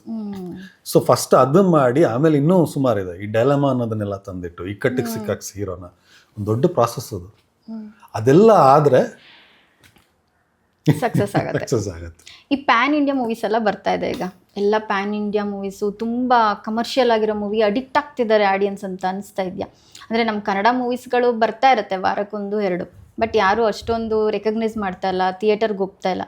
ಬಟ್ ಈಗ ಮಲಯಾಳಂ ಆಗಿರಲಿ, ತಮಿಳ್ ಆಗಿರಲಿ, ಕಮ್ಮಿ ಬಜೆಟಲ್ಲೇ ಮೂವಿ ಮಾಡಿದ್ರು, ಕತೆ ಇದೆ ಅಂತಾರೆ, ನೋಡ್ತಾರೆ, ಅದ್ರ ಬಗ್ಗೆ ಒಳ್ಳೊಳ್ಳೆ ರಿವ್ಯೂಸ್ ಇರುತ್ತೆ. ನಮ್ಮ ಕನ್ನಡ ಇಂಡಸ್ಟ್ರಿಯಲ್ಲಿ ಮಾತ್ರ ಯಾಕೆ ಈಗ ಆಗ್ತಿದೆ? ನೀವು ಅಷ್ಟು ವರ್ಷದಿಂದ ಸಿನಿಮಾ ಫೀಲ್ಡಲ್ಲಿ ಇದ್ದೀರಾ, ನಿಮ್ಗೆ ಈ ಥರ ಯೋಚನೆ ಬಂದಾಗೆಲ್ಲ ಒಂದು ಸೂಫ್ರಮ್ ಸೋ ಬಂದ್ಬಿಡುತ್ತೆ. ಎಲ್ಲರೂ ಇದೇ ಥರ ಯೋಚನೆ ಮಾಡ್ತಿರ್ತಾರೆ, ಯಾಕೆ ಬರ್ತಿಲ್ಲ ಸೂಫ್ರಮ್ ಸೋ ಏನಕ್ಕೆ ಇಟ್ಟಾಯ್ತು? ಅದು ಕಂಟೆಂಟ್ ಚೆನ್ನಾಗಿತ್ತು, ಜನಕ್ಕೆ ಫ್ರೆಶ್ ಅನ್ಸ್ತು, ಇಷ್ಟ ಆಯ್ತು. ಅದೇ ಸೊ ಮಾಡಿ, ಫ್ರೆಶ್ ಆಗಿ ಮಾಡಿ, ಕಂಟೆಂಟ್ ಮಾಡಿ. ಹೊಸದು ಒಬ್ಬನ ಮೈ ಮೇಲೆ ಬಂದಿದೆ ಅಂತ ಅನ್ಕೊಂಡು ನಾವೆಲ್ಲಾದ್ರೂ ನೋಡಿದ್ವಿ ಆ ಥರ ಸಿನಿಮಾ? ಇಲ್ಲ. ಅದೊಂದು ಡಿಫ್ರೆಂಟ್ ಸಬ್ಜೆಕ್ಟ್. ಅದೇ ಹುಡುಕಿ ಒಬ್ಬ ಸೈಂಟಿಸ್ಟ್ ಯಾಕೆ ಕಂಡುಹಿಡಿಬೇಕು, ಒಬ್ಬ ಸಿನಿಮಾದವನು ಅಷ್ಟೇ ರಿಸರ್ಚ್ ಮಾಡಬೇಕು. ನಾನು 4 ಸಿನಿಮಾ ನೋಡ್ಬಿಟ್ಟೆ ಅಲ್ಲ ಥಾಟ್ಸ್ ಚೆನ್ನಾಗಿದೆ, ಸೊ ಅದೇ ಥರ ನನ್ನ ಈ ಥಾಟ್ ಹಂಗಿದ್ರೆ ಆಡಿಯನ್ಸ್ ಅಲ್ಲ, ಸಿನಿಮಾ ಫೀಲ್ಡ್ ಅಲ್ಲಿ ಇರೋರ್ದೇ ಈ ಥಾಟ್ಸ್ ಅಂದ್ರೆ ಆಡಿಯನ್ಸ್ ಮೇಲೆ ಹೇಳ್ತಾ ಇದಾರೆ ಅಂತ. ಹೌದೌದು, ಆಡಿಯನ್ಸ್ ಬರ್ತಾ ಇಲ್ಲ ಅಂತ. ಆಡಿಯನ್ಸ್ ಯಾವಾಗಲೂ ಕರೆಕ್ಟ್ ಅವ್ರಿಗೆ. ಆಮೇಲೆ ಇನ್ನೊಂದೇನಂದ್ರೆ ನಾನು ಮೊದಲು ಅನ್ಕೋತಿದ್ದೆ ಆಡಿಯನ್ಸ್ ಯಾಕೆ ಹೇಳಲ್ಲ, ನಮ್ಗೆ ಯಾಕೆ ಇಷ್ಟ ಆಗಿಲ್ಲ ಅಂತ. ಗೊತ್ತಾಗಲ್ಲ, ಫಿಲ್ಮ್ ಮೇಕರ್ಸ್ಗೆ ಗೊತ್ತಾಗಲ್ಲ, ಆಡಿಯನ್ಸ್ ಏನು ಗೊತ್ತಾಗುತ್ತೆ, ಬಟ್ ಅವ್ರಿಗೆ ಫೀಲ್ ಆಗುತ್ತೆ ಈ ಕಂಟೆಂಟು ನನಗೆ ಟಚ್ ಆಯ್ತು. ಇವಾಗ ಅಲ್ಲೂ ನೋಡಿ, ನಾನು ಹೇಳಿದ್ದು 2 ಎಲಿಮೆಂಟ್ ಇದೆ ಸೂಫ್ರಮ್ ಸೋನಲ್ಲಿ. ತಾಯಿ ಎಲಿಮೆಂಟ್ ಇದೆ. ಆಮೇಲೆ ಅವನು ಡೆಲಮ, ಅವನು ತನ್ನ ಹುಡುಗಿ ಸ್ನಾನ ಮಾಡೋದನ್ನ ಕದ್ ನೋಡಕ್ ಹೋದವನು ಸಿಕ್ಕಾಕೊಂಡ, ಹೆಂಗಿಲಿಂದ ತಪ್ಪಿಸ್ಕೊಳ್ಳಿ ಅಂದ್ಬಿಟ್ಟು ಮೈ ಮೇಲೆ ದೆವ್ವ ಬಂದಿದೆ ಅಂತ ಆಡ್ಬಿಟ್ಟ. ಇಕ್ಕಟ್ಟಿಗೆ ಸಿಕ್ಕಾಕೊಂಡ್ಬಿಟ್ಟ ಅಲ್ಲಿ. ಅದು ಈಸಿ, ಇಕ್ಕಟ್ಟಿಗೆ ಸಿಕ್ಕಾಕ್ಸೋದು ಈಸಿ. ಬಟ್ ಆ ಇಕ್ಕಟ್ಟಿಗೆ ಸಿಕ್ಕಾಕೊಂಡು ಅವ್ನಿಗೆ ನೆಕ್ಸ್ಟ್ ಡೆಲಮ ಏನು ಕೊಡ್ತಾರೆ ಅಂದ್ರೆ, ಇವಳು ತಾಯಿ ಅಂತ ಬಂದು ಮಾತಾಡ್ಸಿರ್ತಾಳೆ. ಅವನು ಆಯ್ತು ಮಾತಾಡ್ಸ್ಕೊಳಮ್ಮ ನೀನು, ನಾ ಅನ್ಕೊಂಡು ನನಗದಕ್ಕೂ ಸಂಬಂಧ ಇಲ್ಲ ಅಂತ. ಬಟ್ ಅವಳು ಕತೆ ಕೇಳ್ತಾ ಕೇಳ್ತಾ ಕೇಳ್ತಾ ಕೇಳ್ತಾ ಅವನಿಗೆ ನಾನೇನಾದರೂ ಮಾಡಬೇಕಲ್ಲ ಅನ್ಸುತ್ತೆ. ಸೊ ಈಗ ನಿಜವಾದ ಸುಲೋಚನಾ ಮೈ ಮೇಲೆ ಬಂದು ಅವನು ಹೋಗಿ ಏನಾದರೂ ಅವಳನ್ನ ಕಾಪಾಡೋದಕ್ಕೆ ಹೋದ್ರೆ ಇನ್ನೂ ಬ್ರ್ಯಾಂಡ್ ಆಗ್ತಾರೆ ಜನ. ಸೊ ಆ ಡೈಲಮಾ ಇದೆ ಅವನಿಗೆ, ನನಗೆ ಮಾಡಿದ್ರೆ ಬಟ್ ಸ್ಟಿಲ್ ಆದರೂ ರಿಸ್ಕ್ ತೊಗೊಂಡ್ಬಿಡ್ತಾನೆ. ಬಂದಿದೆ ಅಂತ ಇಷ್ಟು ದಿನ ನಾನು ಒದ್ದಾಡ್ತಾ ಇದ್ದೀನಿ, ಇದರಿಂದ ಹೊರಗೆ ಹೋಗ್ಬೇಕು ಅಂತ. ಆಯ್ತು, ಜನ ಹಿಂಗೆ ಅನ್ಕೊಂಡ್ಬಿಡ್ಲಿ, ನನ್ನ ಮೇಲೆ ಬರುತ್ತೆ ಅಂತಾನೆ ಅನ್ಕೊಳ್ಳಿ, ತೊಂದರೆ ಇಲ್ಲ. ನಾನು ಈ ಹುಡುಗಿಗೆ ನನ್ನ ಕೈಲಾದ ಸಹಾಯ ಮಾಡ್ತೀನಿ. ಮೈ ಜೂಮ್ ಅಂದ್ಬಿಡ್ತು. ಹೌದು, ಕತೆ ಎಲ್ರಿಗೂ ಕನೆಕ್ಟ್ ಆಯ್ತು. ಅವ್ನು ಆಕ್ಚುಲಿ ಫಸ್ಟ್ ಲೋಫರ್ರೆ, ಅಂದ್ರೆ ಪಾತ್ರ, ದಯವಿಟ್ಟು ಅದು ಬೇರೆ ಅರ್ಥ ಮಾಡ್ಕೊಬಿಡಿ. ಅವ್ನು ಲೋಫರ್ರೆ ಫಸ್ಟ್, ಇಣಕ್ ನೋಡಕ್ ಹೋಗಿದ್ದ ಅವನು ಆಮೇಲೆ ನಿಂತ, ಅರ್ಥ ಆಗಿ ಒಂದು ನೋವು ಅರ್ಥ ಆಗಿ, ಒಂದು ಹೆಣ್ಣಿನ ನೋವು ಅರ್ಥ ಆಗಿ ನಿಂತ ಅವನು. ಸೊ ಅದೇ ಆಮೇಲೆ ಅದು ನೋಡಿ ಕ್ಯಾರೆಕ್ಟರ್ ಆರ್ಕ್ ಇರಬೇಕು. ಇವಾಗ ಮುಂಗಾರು ಮಳೆನಲ್ಲಿ ಅವ್ನು ಫಸ್ಟ್ ಉಡಾಫೆಯಿಂದ ಎಷ್ಟು ರೆಸ್ಪಾನ್ಸಿಬಲ್ ಆಗ್ಬಿಡ್ತಾನೆ ಹುಡುಗ ಎಂಡಲ್ಲಿ. ಇಲ್ಲೂ ಇವನು ಅಷ್ಟೇ ಲೋಫರ್, ಹೋಗಿ ಇಣಕ್ ನೋಡ್ತಾನ, ಒಂದು ಹುಡುಗಿಗೆ ನಾನು ನಿಲ್ತೀನಿ, ನಿನ್ನ ಲೈಫ್ ಹಾಳಾಗೋದಕ್ಕೆ ಬಿಡಲ್ಲ ಅಂತ ನಿಲ್ತಾನೆ. ಸೊ ಆ ಕ್ಯಾರೆಕ್ಟರ್ ಆರ್ಕ್ಗಳು ಈ ಥರ ಸುಮಾರಿದೆ ಎಲಿಮೆಂಟ್ಸ್, ಇವೆಲ್ಲ ಹಾಕಿದ್ರೆ ಮಾತ್ರನೇ. ಅಂದ್ರೆ ಮೇನ್ ಕತೆ ಮತ್ತೆ ಸ್ಕ್ರಿಪ್ಟ್ ಮುಖ್ಯ, ಆಡಿಯನ್ಸ್ ಮೇಲೆ ಬ್ಲೇಮ್ ಮಾಡೋದು ಸರ್. ಮತ್ತೆ ಇವಾಗ ನಿಮ್ಮ ನೆಕ್ಸ್ಟ್ ಪ್ರಾಜೆಕ್ಟ್ಸ್ಗಳು ಯಾವ್ದ್ಯಾವ್ದಿದೆ? ಅದೇ ಈಗ JC ಅಂತ ಆ್ಯಕ್ಟ್ ಮಾಡಿರೋದು. ಅದೇ ಹೇಳ, ನನಗೆ ಸ್ವಲ್ಪ ಅಂದರೆ ನಾನು ಇದುವರೆಗೂ ಮಾಡಿರೋದಕ್ಕಿಂತ ನಾನು ಸ್ವಲ್ಪ ಚೆನ್ನಾಗಿ ಮಾಡಿದ್ದೀನಿ ಅಂತ ನನಗೆ ಅಂತ ಅನ್ನಿಸ್ತಾ ಇದೆ. ಬಿಕಾಸ್ ಅದೇ ಮೊದಲೆಲ್ಲ ಮಾಡ್ತಿದ್ದು ಸುಮ್ಮನೆ ಡೈಲಾಗ್ ಹೇಳಿ ಹೋಗ್ಬಿಟ್ರೆ ಆಯಿತು ಅಂತ. ಬಟ್ ಇದರಲ್ಲಿ ಆ ಥರ ಅಲ್ಲ, ಒಂದೊಂದು ಸೀನ್ ಡೆಪ್ತ್ ಹೋಗೋದಕ್ಕೆ ಟ್ರೈ ಮಾಡಿದ್ದೀನಿ, ಗೊತ್ತಿಲ್ಲ ಅದೇನು. ಸೊ ಜಾಸ್ತಿ ಎಕ್ಸ್ಪೆಕ್ಟೇಷನ್ ಇದೆ ನನಗೆ. ಹಾಗೆ ಅಂದರೆ ಓವರಾಲ್ ಸಿನಿಮಾನು ತುಂಬ ಎಫರ್ಟ್ ಹಾಕಿ ಮಾಡಿರೋಂಥ ಸಿನಿಮಾ. ರಿಸರ್ಚ್ ಮಾಡಿದ್ದಾರೆ. JC ದ ಯೂನಿವರ್ಸಿಟಿ ಅಂತ. JC ಅಂದರೆ ಆ್ಯಕ್ಚುಲಿ ಜುಡಿಷಿಯಲ್ ಕಸ್ಟಡಿ. ಅದು ಜುಡಿಷಿಯಲ್ ಕಸ್ಟಡಿ ದ ಯೂನಿವರ್ಸಿಟಿ ಅಂತ ಯಾಕೆ ಇಟ್ಟಿದ್ದಾರೆ ಅಂದರೆ, ಹೀರೋಗೆ ಜುಡಿಷಿಯಲ್ ಕಸ್ಟಡಿಲಿ ಇದ್ದಾಗ ಅದು ಲೈಫ್ ಪಾಠ ಕಲಿಸುತ್ತೆ. ಸೊ ಅಲ್ಲಿ ಅವ್ನಿಗೆ ಸಾಕಷ್ಟು ಜನ ಪರಿಚಯ ಆಗ್ತಾರೆ, ಅದ್ರಲ್ಲಿ ನಾನು ಕೂಡ ಒಬ್ಬ. ಸೊ ನಮ್ಮ ಹೀರೋ ಪ್ರಖ್ಯಾತ್ ಅವರು ಅಂದರೆ ಆಲ್ಮೋಸ್ಟ್ ಒಂದು 12 ವರ್ಷ ಜರ್ನಿ ಅಂದರೆ ತೋರಿಸಿದೆ. ಅಂದರೆ ಫ್ರಮ್ ಸ್ಕೂಲಿಂದ ಅವ್ರು ಕಾಲೇಜ್ಗೆ ಹೋಗಿ, ಕಾಲೇಜಿಂದ ಅಂದರೆ ಅಂಡರ್ ವರ್ಲ್ಡ್ಗೆ ಸೇರಿ ಏನಾಗುತ್ತೆ. ಸೊ ಅವರು ತುಂಬ ಎಫರ್ಟ್ ಹಾಕಿ ಮಾಡಿದ್ದಾರೆ, ಡಾಲಿ ಅವ್ರ ಪ್ರೊಡ್ಯೂಸರು. ಸೊ ಅದ್ರ ಮೇಲೆ ಜಾಸ್ತಿ ಹೋಪ್ಸ್ ಇದೆ. ಸೊ ಅದಕ್ಕೆ ಕಾಯ್ತಾ ಇದ್ದೀನಿ.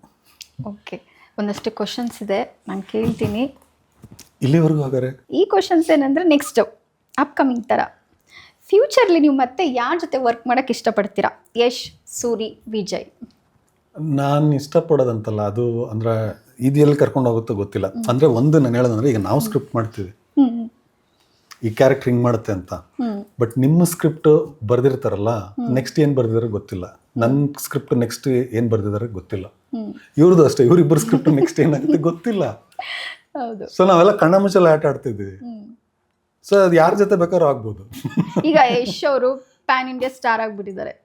ಅಂದರೆ ಈಗ ಟಾಕ್ಸಿಕ್ ಬರ್ತಾ ಇದೆ, ಅವ್ರ ಟ್ರೈಲರ್ ಕೂಡ ರಿಲೀಸ್ ಆಯಿತು. ಇದ್ರ ನಂತರ ಬಿಫೋರ್ ಮತ್ತು ಆಫ್ಟರ್ ನಿಮ್ಗೇನಾದರೂ ಡಿಫ್ರೆನ್ಸಸ್ ಅನಿಸ್ತಿದ್ಯಾ? ಯಾವ ಥರ ಅಂದರೆ ಪ್ಯಾನ್ ಇಂಡಿಯಾ ಮೂವಿ ಬಂದಮೇಲೆ KGF, before KGF, after KGF ನಿಮಗೆ ಡಿಫ್ರೆನ್ಸ್ ಅನಿಸ್ತಿದ್ಯಾ ಇಂಡಸ್ಟ್ರಿಯಲ್ಲಿ? ಏನಾದ್ರು ಇಲ್ಲ ಇಲ್ಲ, ಆ್ಯಕ್ಚುಲಿ ಅವಾಗೂ ಇತ್ತು. ಅಂದರೆ ಪ್ಯಾನ್ ಇಂಡಿಯಾನ ಹೆಸರು ಇರಲಿಲ್ಲ. ಸುಮಾರು ಯೂಟ್ಯೂಬ್ ವಿಡಿಯೋಗಳು ನೋಡೋರು ಗೊತ್ತಾಗುತ್ತೆ, ಸುಮಾರು ಸಿನಿಮಾಗಳು ಎಕ್ಸಾಂಪಲ್ ಕೊಡ್ತಾರೆ. ನನಗೆ ನೆನಪಿರೋಂಗೆ ಅವಾಗ ಕುಟ್ಟಿ ಚಾತನ್ ಅಂತ ಒಂದು ಮಲಯಾಳಂ 3D ಫಸ್ಟ್ ಸಿನಿಮಾ ಬಂದಿತ್ತು. ಅದು ಹಿಂದಿಲಿ ಡಬ್ ಆಗಿತ್ತು, ಸುಮಾರು ಭಾಷೆಯಲ್ಲಿ ಆಗಿತ್ತು. ಅವಾಗಲೇ ನಾನು ತುಂಬ ಚಿಕ್ಕ ಹುಡುಗ, ಎಷ್ಟು ನನಗೆ ಗೊತ್ತಿಲ್ಲ, ಎಷ್ಟನೇ ಫಿಲ್ ಸರ್. ಸೊ ಅವಾಗಿಂದನೂ ಇದೆ ಪ್ಯಾನ್ ಇಂಡಿಯಾ ಕಾನ್ಸೆಪ್ಟ್ ಅನ್ನೋದು, ಅವಾಗಿಂದನೂ ಇದೆ. ಇವಾಗ ಅದಕ್ಕೆ ಹೆಸರು ಬಂದಿದೆ ಪ್ಯಾನ್ ಇಂಡಿಯಾ ಅಂತ. ಸೊ ಅದು ಇದೆ, ಚೆನ್ನಾಗಿದೆ. ಅಷ್ಟು ಡಿಫ್ರೆನ್ಸಸ್ ಅಂತ ಏನು ಅನಿಸ್ತಾ ಇಲ್ಲ ನಿಮಗೆ? ಇಲ್ಲ ಇಲ್ಲ, ನನಗೆ ಬೇರೆ ಥರ ಏನು ಡಿಫ್ರೆನ್ಸ್ ಅನಿಸಿದೆ ಅನ್ಸಿದ್ರೆ, ಮೊದಲು ಒಂದು ಗ್ಯಾಪ್ ಇತ್ತು. ಥಿಯೇಟ್ರಲ್ಲಿ ಸಿನಿಮಾ ಬಂದು ಅದು ಸ್ಕ್ರೀನ್ಗೆ, ಅಂದರೆ ನಮ್ಮ TV ಸ್ಕ್ರೀನಿಗೆ ಬರೋದಕ್ಕೆ 1 ವರ್ಷ 2 ವರ್ಷ ಆ ಥರ ಗ್ಯಾಪ್ ಇತ್ತು. ಅವಾಗ ಒಂದು ವ್ಯಾಲ್ಯೂ ಇತ್ತು, ನನ್ನ ಸಿನಿಮಾ ಹೋಗಿ ನೋಡ್ತೀನಿ ಹಂಗೆ ಹಿಂಗೆ ಅಂತ. ಇವಾಗ ಬ್ಯಾಲೆನ್ಸ್ ಹೆಂಗೆ ಟಿಲ್ಟ್ ಆಗಿಬಿಟ್ಟಿದೆ ಅಂದರೆ, ದೊಡ್ಡ ಸಿನಿಮಾಗೆ ಫ್ಯಾನ್ಸು ನಾವು ಫಸ್ಟ್ ಡೇನೇ ನೋಡ್ಬೇಕು, ಅವ್ರಿಗೆ ಅದು ಸೆಲೆಬ್ರೇಷನ್. ಸೊ ಕಟ್ಔಟ್ ಹಾಕಿ ಹಾಲು ಸುರಿದು ಮಜಾ ಮಾಡ್ಬೇಕು, ಅದೊಂದು ಹಬ್ಬ ಅವ್ರಿಗೆ. ಸೊ ದೊಡ್ಡ ಹೀರೋಗಳು ಸ್ಟಾರ್ಸ್ಗೆ ನುಗ್ಬಿಡ್ತಾರೆ, ಹಾಗೆ ಆಗುತ್ತೆ. ಈ ಮೀಡಿಯಮಲ್ಲಿ ಬಂದ್ಬಿಡುತ್ತೆ ಅಂತ ಇಟ್ಕೊಳ್ಳಿ ಸಿನಿಮಾ. ಆಮೇಲೆ ಟಿಕೆಟ್ ರೇಟ್ಗಳು ಎಷ್ಟು ಜಾಸ್ತಿ ಆಗಿದೆ ಅಂದರೆ ಎಲ್ಲ ಅಲ್ಲಿ ಖರ್ಚು ಮಾಡಿಬಿಟ್ಟಿರ್ತಾರೆ. ಮೀಡಿಯಮ್ ಇದು ಸಿನಿಮಾಗಳು ಬಂದಾಗ ಅಂದರೆ ಚೆನ್ನಾಗಿರುತ್ತೆ ಸಿನಿಮಾ, ತೆಗೆದಾಕುವಂಥ ಸಿನಿಮಾ ಅಲ್ಲ. ಫಾರ್ ಎಕ್ಸಾಂಪಲ್ ನಮ್ಮ ಕಾಣದಂತೆ ಮಾಯಾವದನ ಸಿನಿಮಾ ಯಾವುದೇ ಕಾರಣಕ್ಕೂ ತೆಗೆದಾಕುವಂಥ ಸಿನಿಮಾ ಅಲ್ಲ. ಬಟ್ ಅದು OTTಗೆ ಬರಲಿ ನೋಡ್ಕೊಳ್ಳೋಣ. ಸ್ಯಾಟಲೈಟ್ ಅವ್ರು ಏನು ಹೇಳ್ತಾರೆ, ಥಿಯೇಟ್ರಲ್ಲಿ ಓಡಲಿ, ಅವಾಗ OTTಗೆ ಹಾಕೋಣ. ಎರಡೂ ಕಡೆ. ಸೊ ಈ ಬೆಳವಣಿಗೆ ಆಗ್ಬಿಟ್ಟಿದೆ. ಸೊ ಅದೇ ಒಂಥರ ಇಂಟರ್ಮೀಡಿಯೇಟಲ್ಲಿ ಬರೋ ಸಿನಿಮಾಗಳಿಗೆ ತುಂಬ ಕಷ್ಟ ಆಗ್ಬಿಟ್ಟಿದೆ ಈಗ. ಅಂದರೆ ಅವಾಗೆಲ್ಲ ಅಂದರೆ ನಮ್ಮ ನಮ್ಮ ದೊಡ್ಡವರು ಇರ್ತಾರಲ್ಲ, ನಮ್ಮ ಅಣ್ಣಂದಿರವರೆಲ್ಲ ಹೇಳ್ತಾ ಇರ್ತಾರೆ. ನಾನು ನಿಮ್ಮ ಹತ್ರ ಕೇಳ್ತಾ ಇದ್ದೀನಿ ಯಾಕೆ ಅಂದರೆ, ಡಿಸ್ಟಿಕ್ ಲೆವೆಲಲ್ಲಿ ಫಸ್ಟ್ ಮೂವಿ ರಿಲೀಸ್ ಆಗ್ತಿತ್ತಂತೆ ದೊಡ್ಡ ಥಿಯೇಟ್ರಲ್ಲಿ.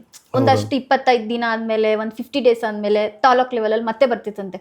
ಅವರೆಲ್ಲ ನಾವಿನ್ನೂ ನೋಡ್ತೀವಿ ಸಿನಿಮಾನ, ನಾವಿನ್ನೂ ನೋಡ್ತೀವಿ ಅಂದರೆ 100 ಡೇಸ್ ತನಕ ನೋಡ್ತೀವಿ ಅನ್ನೋ ಮೈಂಡ್ಸೆಟ್ಟಲ್ಲೇ ಇರ್ತಿದ್ರು.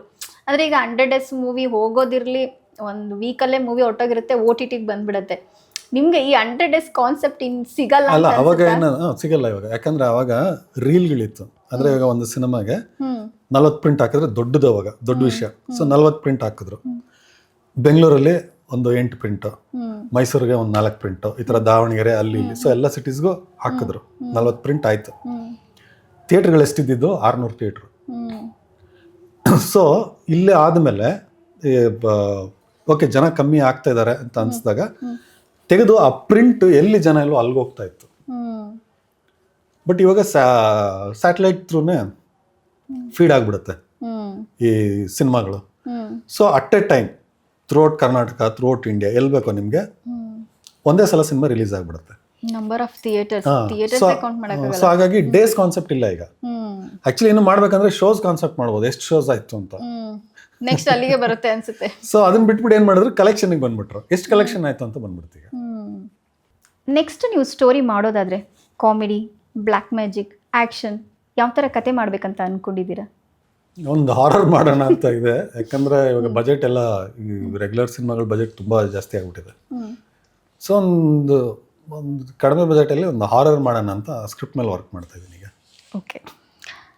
ಮತ್ತು ನಿಮ್ಮ ಫೇವ್ರೆಟ್ ಕ್ಯಾರೆಕ್ಟರು ನೀವು ಮಾಡಿದ್ರಲ್ಲಿ?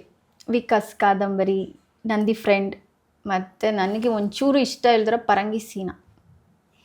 ಪರಂಗಿ ಸೀನಾ ಅಂತೂ ತಗೊಳ್ಳಲ್ಲ ನೀವು? ನನಗೆ ಆಕ್ಚುಲಿ ನನಗೆ ಇವಾಗ ಇದು ಇಷ್ಟ ಆಗ್ಬಿಟ್ಟಿದೆ, ಜೇಸಿದು. ಜೇಸಿ ಹೌದಾ? ಜೇಸಿದ ಕ್ಯಾರೆಕ್ಟರ್ ತುಂಬಾ ಇಷ್ಟ ಆ ಆಗ್ಬಿಟ್ಟಿದೆ. ಕ್ಯಾರೆಕ್ಟರ್ ಹೆಸರನ್ನಾದ್ರೂ ನೀವು ರಿವೀಲ್ ಮಾಡ್ಬೋದಾ? ಜಡೇಜಾ ಅಂತ. ಜಡೇಜಾ ಅಂತನಾ? ಓಕೆ, ಜಡೇಜಾ ಕ್ಯಾರೆಕ್ಟರ್ ನಿಮ್ಗೆ ಇಷ್ಟ ಆಗಿದೆ. ಇವತ್ತು ಇಂಡಸ್ಟ್ರಿಗೆ ಬರ್ತಾ ಇರೋ ರೈಟರ್ಸ್ ಅಥವಾ ಡೈರೆಕ್ಟರ್ ಅಥವಾ ಆ್ಯಕ್ಟರ್ಗೆ ನೀವೇನಾದರೂ ಒಂದು ಸಜೆಷನ್ ಕೊಡೋದಾದರೆ ಅಥವಾ ಅಡ್ವೈಸ್ ಅಂತ ಏನಾದರೂ ಹೇಳೋದಾದರೆ ಏನು ಹೇಳ್ತೀರಾ? ಪ್ಯಾಷನ್ ಇರಬೇಕು. ಪ್ಯಾಷನ್ ಇದ್ರೆ ಉಳ್ಕೊಳಕ್ ಸಾಧ್ಯ. ಬರೀ ಡಿಸೈರ್, ನನ್ಗೆ ಆಸೆ ಇದೆ, ನಾನು ಅಲ್ಲಿ ಮುಖ ತೋರಿಸ್ಕೋಬೇಕು, ಬರೀ ಆಸೆ ಇದ್ರೆ ಅದು ಜಾಸ್ತಿ ದಿನ ಉಳಿಸಲ್ಲ. ಪ್ಯಾಷನ್ ಇದ್ರೆ ಉಳ್ಕೋತಾರೆ. ಬರೀ ಆಸೆ ಇದ್ ಬಂದ್ರೆ ಅವ್ರಿಗೆ ಭ್ರಮನಿರಸನಾಗಿ ಹೊಟ್ಬಿಡ್ತಾರೆ. ಇಂಡಸ್ಟ್ರಿಗೆ ಬಂದಮೇಲೆ ನಿಮಗೆ ಸ್ಯಾಟಿಸ್ಫ್ಯಾಕ್ಷನ್ ಅಂತ ಏನಾದರೂ ಅನಿಸಿದ್ಯಾ? ಈ ಎಲ್ಲ ಜಾನರಲ್ಲೂ ವರ್ಕ್ ಮಾಡಿದ್ದೀರಾ, ಒಂದು ಆಲ್ರೌಂಡರ್ ಆಗಿದ್ದೀರಾ, ನಿಮಗೆ ಸ್ಯಾಟಿಸ್ಫ್ಯಾಕ್ಷನ್ ಅಂತ ಅನಿಸಿದೆಯಾ? ಸ್ಯಾಟಿಸ್ಫ್ಯಾಕ್ಷನ್ ಒಂದು ಮನುಷ್ಯನ್ಗೆ ಇಲ್ಲಲ್ಲ ಮೇಡಮ್, ಮನುಷ್ಯನ್ಗೆ ಇರಲ್ಲ ಸ್ಯಾಟಿಸ್ಫ್ಯಾಕ್ಷನ್. ಇವಾಗ ನಾನು ಓಕೆ 100 days ಸಿನಿಮಾ ಕೊಟ್ಟಾಗ 200 days ಕೊಡಬೇಕು. ಸೊ ಆಸೆ ಅನ್ನೋದು ಯಾವಾಗಲೂ ಬೆಳಿತಾನೆ ಇರುತ್ತೆ. ಮನುಷ್ಯ ಆ್ಯಂಡ್ ಸ್ಯಾಟಿಸ್ಫ್ಯಾಕ್ಷನ್ ಅದು ಸ್ವಲ್ಪ ದಿನಕ್ಕೆ ಮಾತ್ರ, ತಾತ್ಕಾಲಿಕ ಸ್ಯಾಟಿಸ್ಫ್ಯಾಕ್ಷನ್ ಅನ್ನೋದು. ಮತ್ತೆ ತಿರ್ಗಿ ಇನ್ನೇನೋ ಬೇಕು ಅಂತ ಅನ್ಸುತ್ತೆ. ಸೊ ಯಾರಿಗೂ ಸ್ಯಾಟಿಸ್ಫ್ಯಾಕ್ಷನ್ ಇದೆ ಅಂತ ನನಗೆ ಅನ್ಸಲ್ಲ. ಫ್ರೆಂಡ್ಶಿಪ್ ಮತ್ತೆ ಸ್ಟ್ರಗಲ್, ಫ್ರೆಂಡ್ಶಿಪ್ ಇದ್ದಾಗ ಸ್ಟ್ರಗಲ್ ಇತ್ತ ಅಲ್ಲ, ಅದು ಡಿಪೆಂಡ್ ಆಗುತ್ತೆ. ಅಂದರೆ ಈಗ ಲೋನ್ಲಿ ಫೀಲ್ ಆಗಿದೆ ಆಫ್ಟರ್ ಕಾಣದಂತೆ ಮಾಯವಾದನು ಸುಮಾರು ದಿನ. ಅಂದರೆ ಗೊತ್ತಾಗಲ್ಲ ಏನು ನಡೀತಾ ಇದೆ. ಅಲ್ಲ ಬಹುಶಃ ಹೋಗಿದ್ರೆ ಅದು ಹೇಳಕ್ಕಾಗಲ್ಲ. ಅದು ಫ್ರೆಂಡ್ಶಿಪ್ನ ನೀವು ಹೇಗೆ ಅಂದರೆ ಆ ಟೈಮಲ್ಲಿ ಫ್ರೆಂಡ್ಸ್ಗಳಿದ್ದಾಗ ಒಂದು ಫೀಡ್ಬ್ಯಾಕ್ ಅವ್ರ ಜೊತೆ, ಅಂದರೆ ಆ ಟೈಮಲ್ಲಿ ಫ್ರೆಂಡ್ಸ್ ದೂರ ಆಗಿದ್ರು ಅಂತ ಫೀಲ್ ಆಯ್ತಾ, ಹತ್ರ ಇದ್ರು ಅಂತ ಫೀಲ್ ಆಯ್ತಾ? ಇಲ್ಲ, ಎಲ್ಲ ಅವ್ರವ್ರ ಕೆಲಸದಲ್ಲಿ. ಅಂದರೆ ಇವಾಗ ನನಗನ್ಸೋದು ಯಾರು ಒಂದು ಟೈಮ್ ಬರುತ್ತೆ, ಫ್ರೆಂಡ್ಸ್ ಯಾರೇ ಇದ್ರೂ ಕೂಡ ಇಲ್ಲದೆ ಇರೋಂಗೆ ಫೀಲ್ ಆಗುತ್ತೆ. ಅಂದರೆ ಅದು ಲೈಫೇ ನಿಮ್ಮನ್ನು ಒಂದು ಮೂಲೆಗೆ ಕೂರಿಸ್ಬಿಡುತ್ತೆ, ಅದೇನು ಮಾಡೋಕ್ಕಾಗಲ್ಲ, ಆಗತ್ತೆ. ಆಮೇಲೆ ನಾನು ಇದು ಸುಮಾರು ಕೇಳ್ತಾ ಇದ್ದೆ, ಅಂದರೆ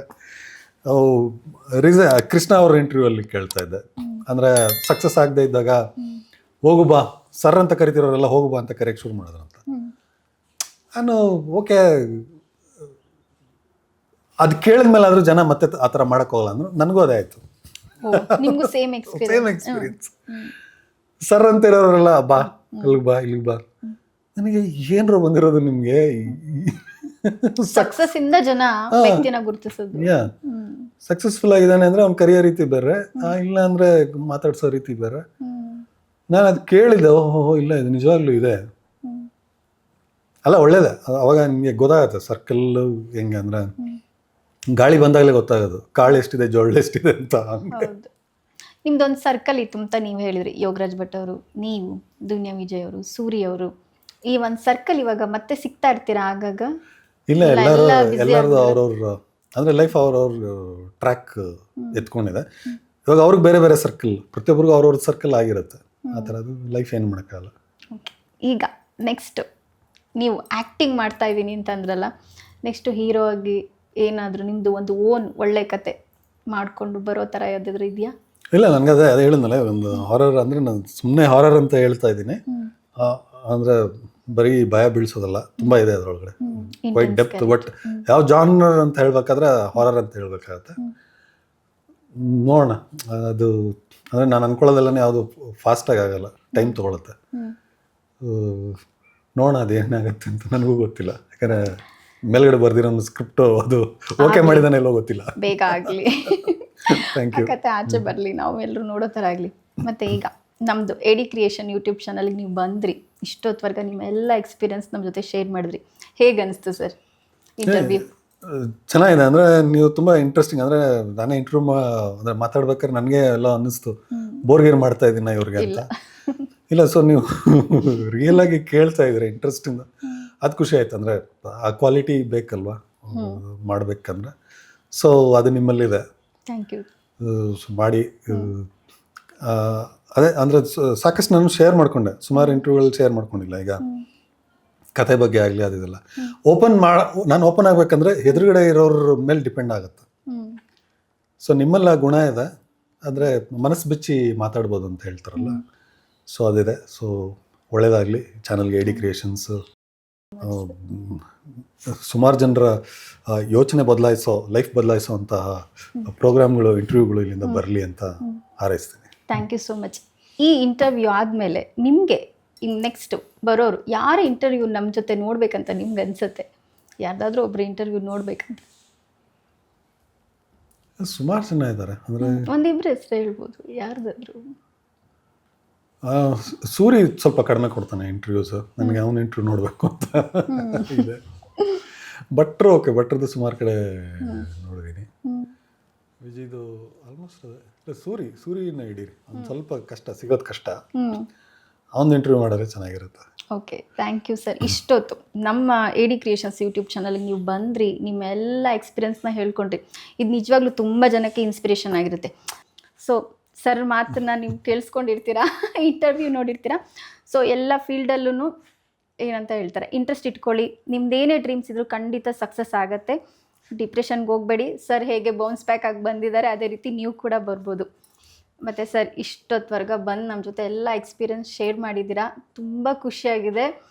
ನಿಮ್ಮ ಮೂವಿ ರಿಲೀಸ್ ಆದಮೇಲೆ ಮತ್ತೆ ಬನ್ನಿ, ಮತ್ತೆ ಮೂವಿ ಬಗ್ಗೆ ಮಾತಾಡೋಣ, ಕ್ಯಾರೆಕ್ಟರ್ ಎಕ್ಸ್ಪೀರಿಯನ್ಸ್ ಬಗ್ಗೆ ಮಾತಾಡೋಣ. ಈಗ ನೀವು ತುಂಬ ವಿಷಯ ಬಿಟ್ಕೊಟ್ಟಿಲ್ಲ, ಮೂವಿ ರಿಲೀಸ್ ಆಗಿಲ್ಲ ಅಂತೇಳಿ. ರಿಲೀಸ್ ಆದಮೇಲೆ ಬನ್ನಿ, ಫುಲ್ ಆ ಮೂವಿ ಬಗ್ಗೆನೇ ಮಾತಾಡೋಣ. Thank you for coming sir. Thank you so much. ಚೆನ್ನಾಗಿತ್ತು, ನನಗೂ ಖುಷಿ ಆಯಿತು. Thank you sir. Cinema content ಬಗ್ಗೆ ಸುದ್ದಿಗಳು, ಜೊತೆಗೆ ಸೆಲೆಬ್ರಿಟಿಗಳ ಜೊತೆ ಇಂಟರ್ವ್ಯೂಸ್, ಪಾಡ್ಕಾಸ್ಟ್, ಇವನ್ನೆಲ್ಲ ನೀವು ನೋಡಬೇಕು ಅಂದರೆ AD creations by Divya Bharat ಈ ಚಾನಲ್ನ ಸಬ್ಸ್ಕ್ರೈಬ್ ಮಾಡಿ, ಇಲ್ಲಿ ಬರೋ ವಿಡಿಯೋಗಳನ್ನು ನೋಡಿ, ಲೈಕ್ ಮಾಡಿ, ಶೇರ್ ಮಾಡಿ. ಇಷ್ಟೊತ್ತಿನವರೆಗೂ ವಿಕಾಸ್ ಅವರ ಎಲ್ಲ ವಿಷಯಗಳನ್ನ ನೀವು ತಿಳ್ಕೊಂಡ್ರಿ. ಅವ್ರು ರೈಟರ್ ಆದಾಗ, ಸ್ಟೋರಿ ರೈಟರ್ ಆದಾಗ, ಡೈರೆಕ್ಟರ್ ಆದಾಗ ಏನೇನಾಯಿತು, ಒಂದು ಮೂವಿ ಸಕ್ಸಸ್ ಆಗಬೇಕು ಅಂತಂದರೆ ಏನು ಬೇಕು? ಕೆಲವರು ಆಡಿಯನ್ಸ್ನ ಬ್ಲೇಮ್ ಮಾಡ್ತಾ ಇರ್ತಾರೆ. ಆ್ಯಕ್ಚುಲಿ ವಿಕಾಸ್ ಅವರು ಹೇಳಿದ್ದಾರೆ, ಆಡಿಯನ್ಸ್ನ ಬ್ಲೇಮ್ ಮಾಡೋದಲ್ಲ, ಕತೆ ಗಟ್ಟಿಯಾಗಿರಬೇಕು ಅಂತ. ಈ ಎಲ್ಲ ವಿಷಯಗಳು ನಿಮ್ಗೆ ಇಷ್ಟ ಆಗಿದೆ ಅಂತ ನಾನು ಅಂದ್ಕೊಂಡಿದ್ದೀನಿ. ಇದೇ ರೀತಿ ಒಳ್ಳೆ ಕಂಟೆಂಟ್ ಇರೋ ವಿಡಿಯೋಗಳನ್ನು, ಸೆಲೆಬ್ರಿಟಿಗಳನ್ನು ನಾವು ನಿಮ್ಮ ಮುಂದೆ ತರ್ತಾ ಇರ್ತೀವಿ. ನಮ್ಮ AD ಕ್ರಿಯೇಷನ್ ಯೂಟ್ಯೂಬ್ ಚಾನಲ್ನ ಸಬ್ಸ್ಕ್ರೈಬ್ ಮಾಡಿ, ಲೈಕ್ ಮಾಡಿ, ಶೇರ್ ಮಾಡಿ. ಇದೇ ರೀತಿ ನಿಮ್ಮ ಸಪೋರ್ಟ್ ನಮ್ಮ ಜೊತೆ ಇರಲಿ. ಎಲ್ಲರಿಗೂ ನಮಸ್ಕಾರ.